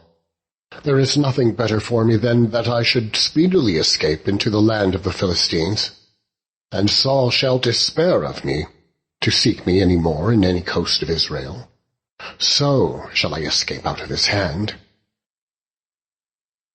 And David arose, and he passed over with the 600 men that were with him unto Achish, the son of Maoch, king of Gath. And David dwelt with Achish at Gath, he and his men, every man with his household, even David with his 2 wives, Ahinoam the Jezreelitess, and Abigail the Carmelitess, Nabal's wife. And it was told Saul that David was fled to Gath, and he sought no more again for him. And David said unto Achish, If I have now found grace in thine eyes, let them give me a place in some town in the country, that I may dwell there. For why should thy servant dwell in the royal city with thee? Then Achish gave him Ziklag that day. Wherefore Ziklag pertaineth unto the kings of Judah unto this day.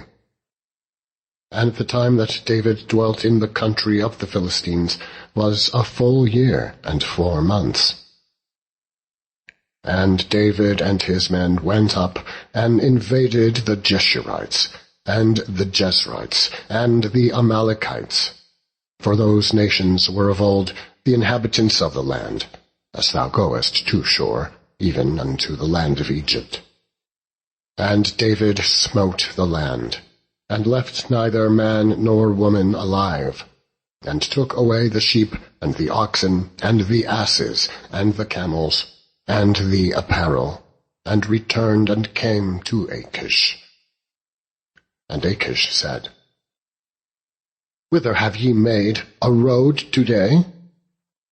And David said, Against the south of Judah, and against the south of the Jerahmeelites, and against the south of the Kenites. And David saved neither man nor woman alive to bring tidings to Gath, saying, Lest they should tell on us, saying, So did David, and so will be his manner all the while he dwelleth in the country of the Philistines.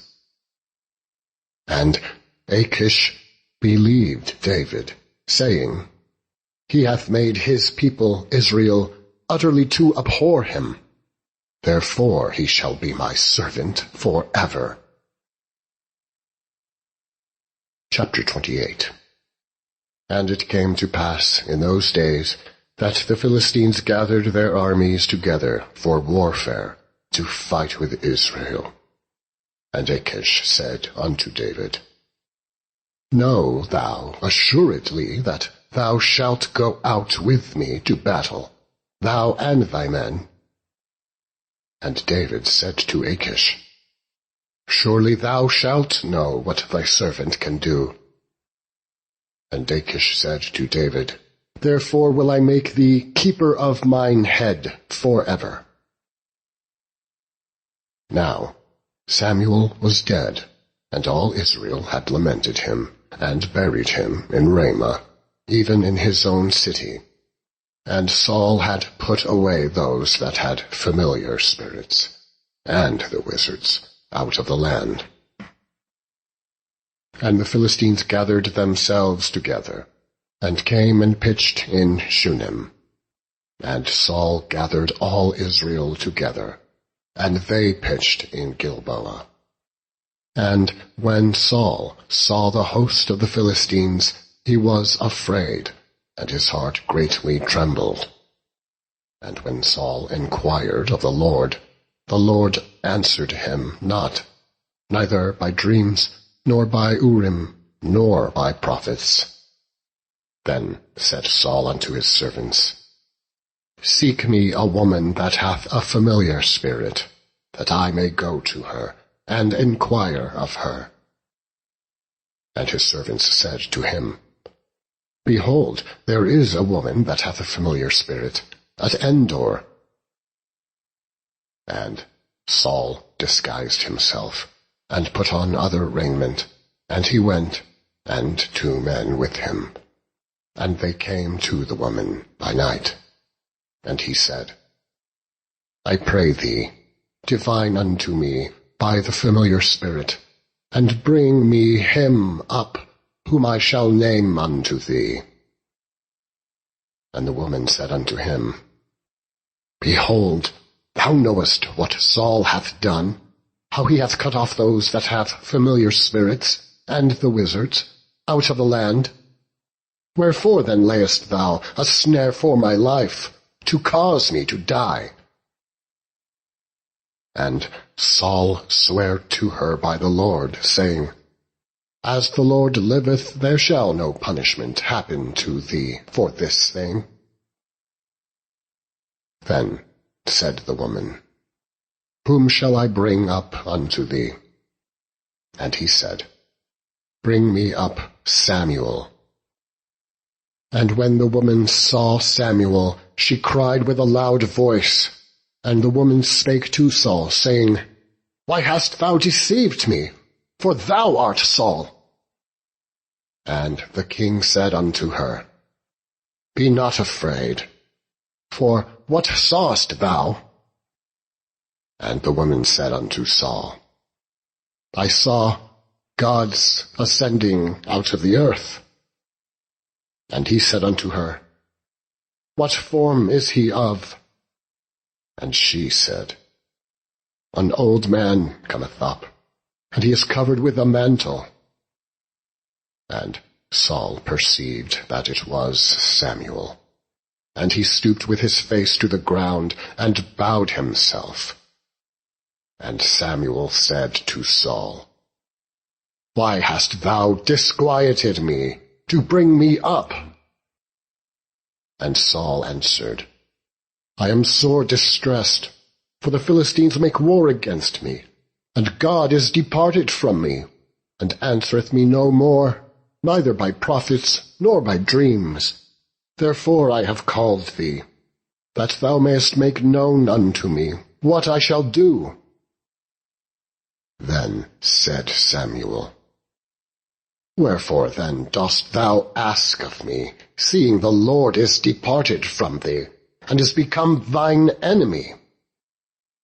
And the Lord hath done to him as he spake by me.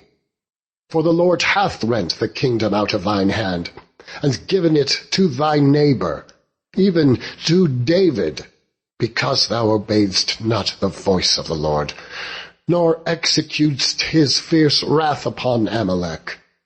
Therefore hath the Lord done this thing unto thee this day.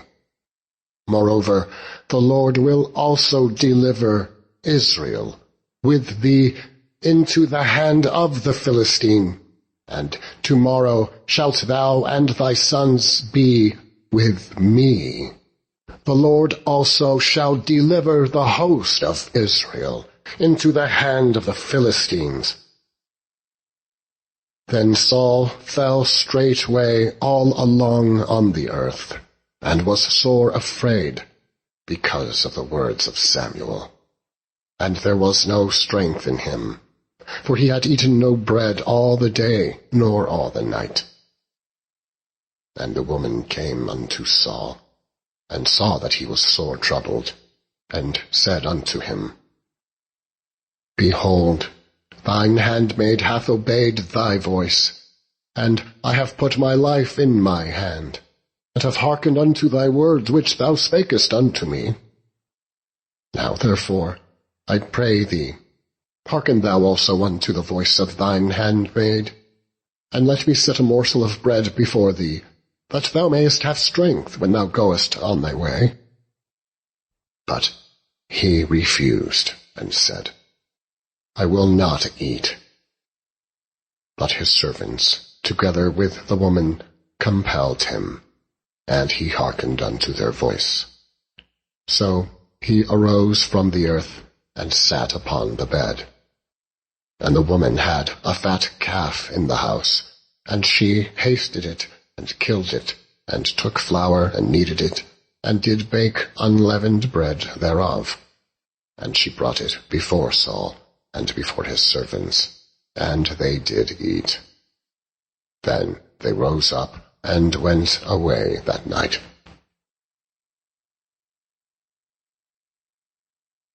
Chapter 29. Now the Philistines gathered together all their armies to Aphek, and the Israelites pitched by a fountain which is in Jezreel. And the lords of the Philistines passed on by hundreds and by thousands, but David and his men passed on in the reward with Achish. Then said the princes of the Philistines, What do these Hebrews here? And Achish said unto the princes of the Philistines, Is not this David, the servant of Saul, the king of Israel, which hath been with me these days, or these years? And I have found no fault in him, since he fell unto me unto this day. And the princes of the Philistines were wroth with him, And the princes of the Philistines said unto him, Make this fellow return, that he may go again to his place, which thou hast appointed him, and let him not go down with us to battle, lest in the battle he be an adversary to us. For wherewith should he reconcile himself unto his master? Should it not be with the heads of these men? Is not this David, of whom they sang one to another in dances, saying, Saul slew his thousands, and David his 10,000s? Then Achish called David, and said unto him, Surely, as the Lord liveth, thou hast been upright, and thy going out and thy coming in with me in the host is good in my sight. For I have not found evil in thee since the day of thy coming unto me unto this day. Nevertheless, the Lord's favour thee not. Wherefore now return and go in peace, that thou displease not the lords of the Philistines. And David said unto Achish, But what have I done?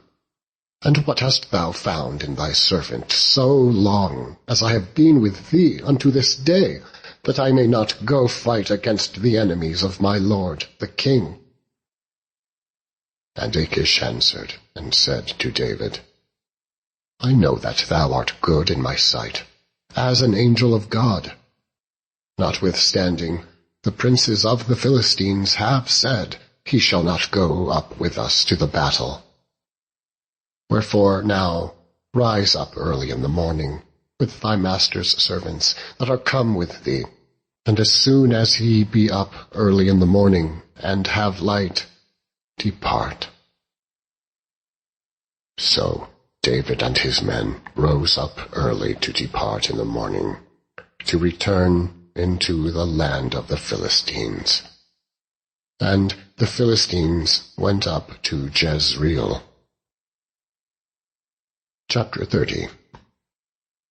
And it came to pass, when David and his men were come to Ziklag on the 3rd day, that the Amalekites had invaded the south, and Ziklag, and smitten Ziklag, and burned it with fire, and had taken the women captives that were therein. They slew not any, either great or small, but carried them away, and went on their way. So David and his men came to the city, and, behold, it was burned with fire, and their wives and their sons and their daughters were taken captives. Then David and the people that were with him lifted up their voice and wept, until they had no more power to weep.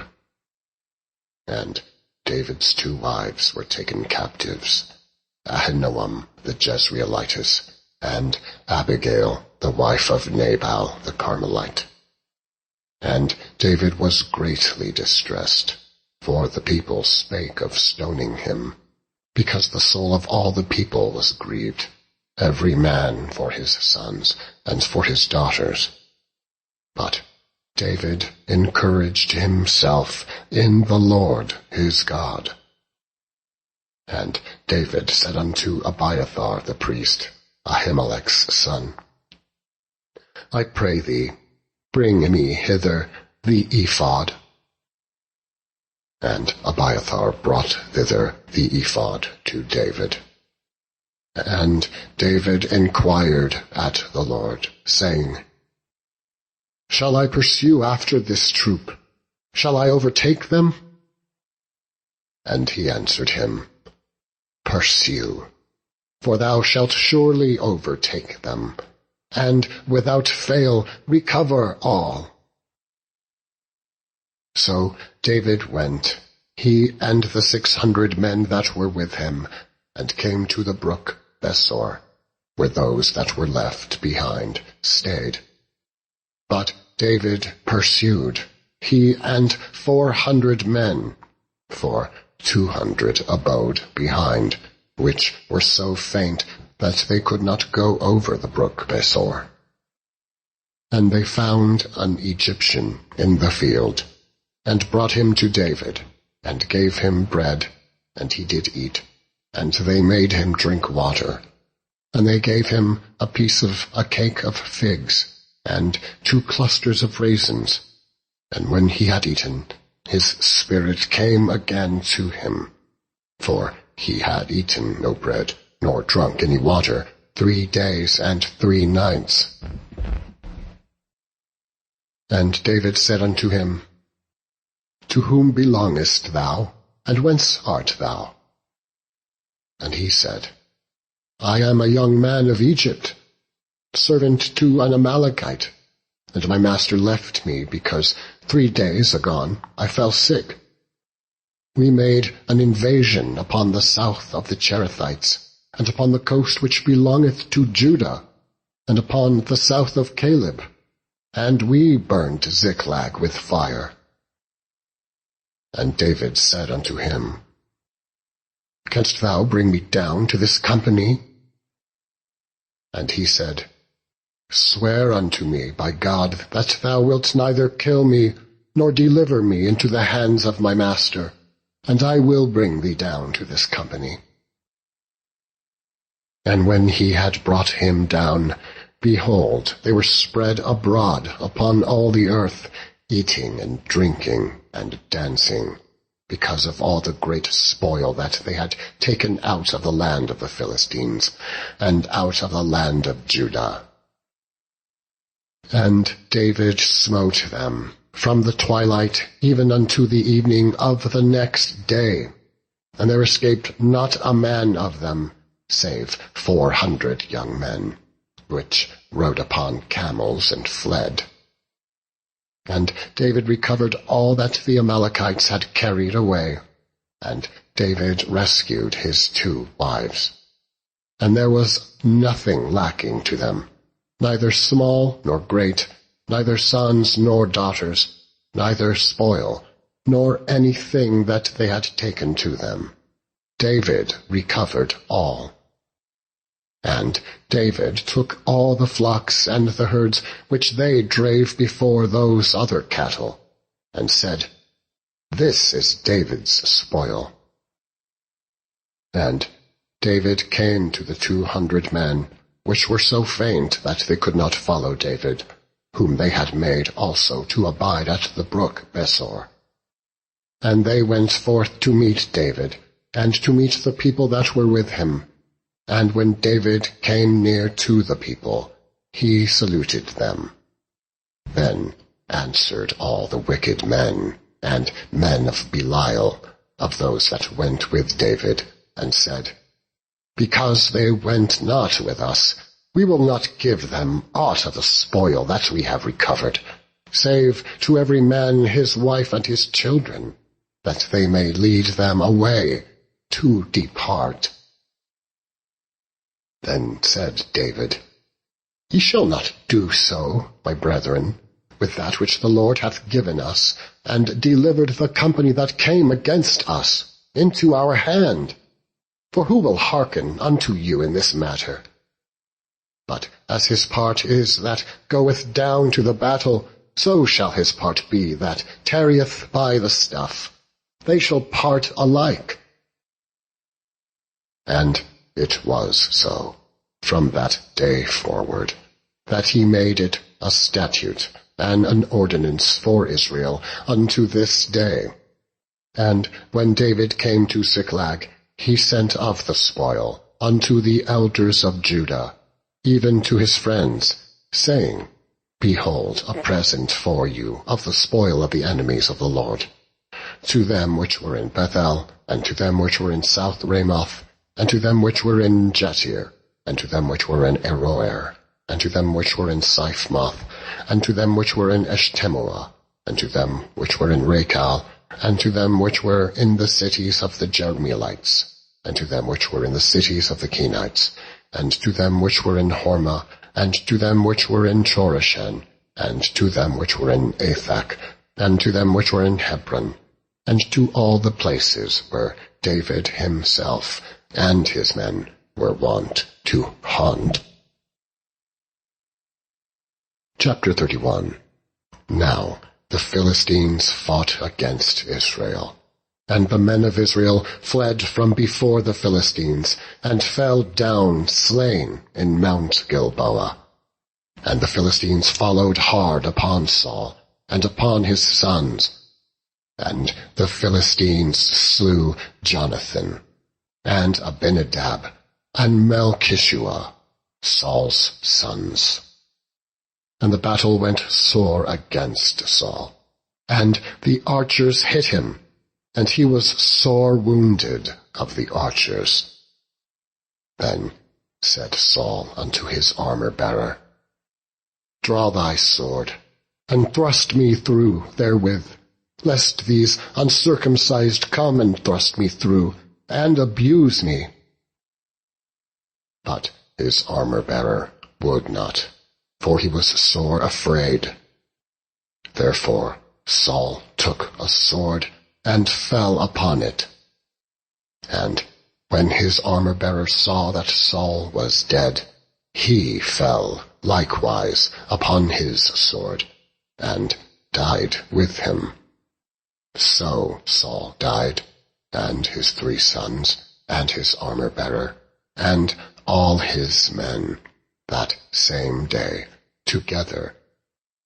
And when the men of Israel that were on the other side of the valley, and they that were on the other side Jordan, saw that the men of Israel fled, and that Saul and his sons were dead, they forsook their cities and fled. And the Philistines came and dwelt in them. And it came to pass on the morrow, when the Philistines came to strip the slain, that they found Saul and his 3 sons fallen in Mount Gilboa. And they cut off his head, and stripped off his armor, and sent into the land of the Philistines round about, to publish it in the house of their idols, and among the people. And they put his armor in the house of Ashtaroth, and they fastened his body to the wall of Bethshan. And when the inhabitants of Jabesh Gilead heard of that which the Philistines had done to Saul, all the valiant men arose, and went all night, and took the body of Saul, and the bodies of his sons from the wall of Bethshan, and came to Jabesh, and burnt them. They took their bones, and buried them under a tree at Jabesh, and fasted 7 days.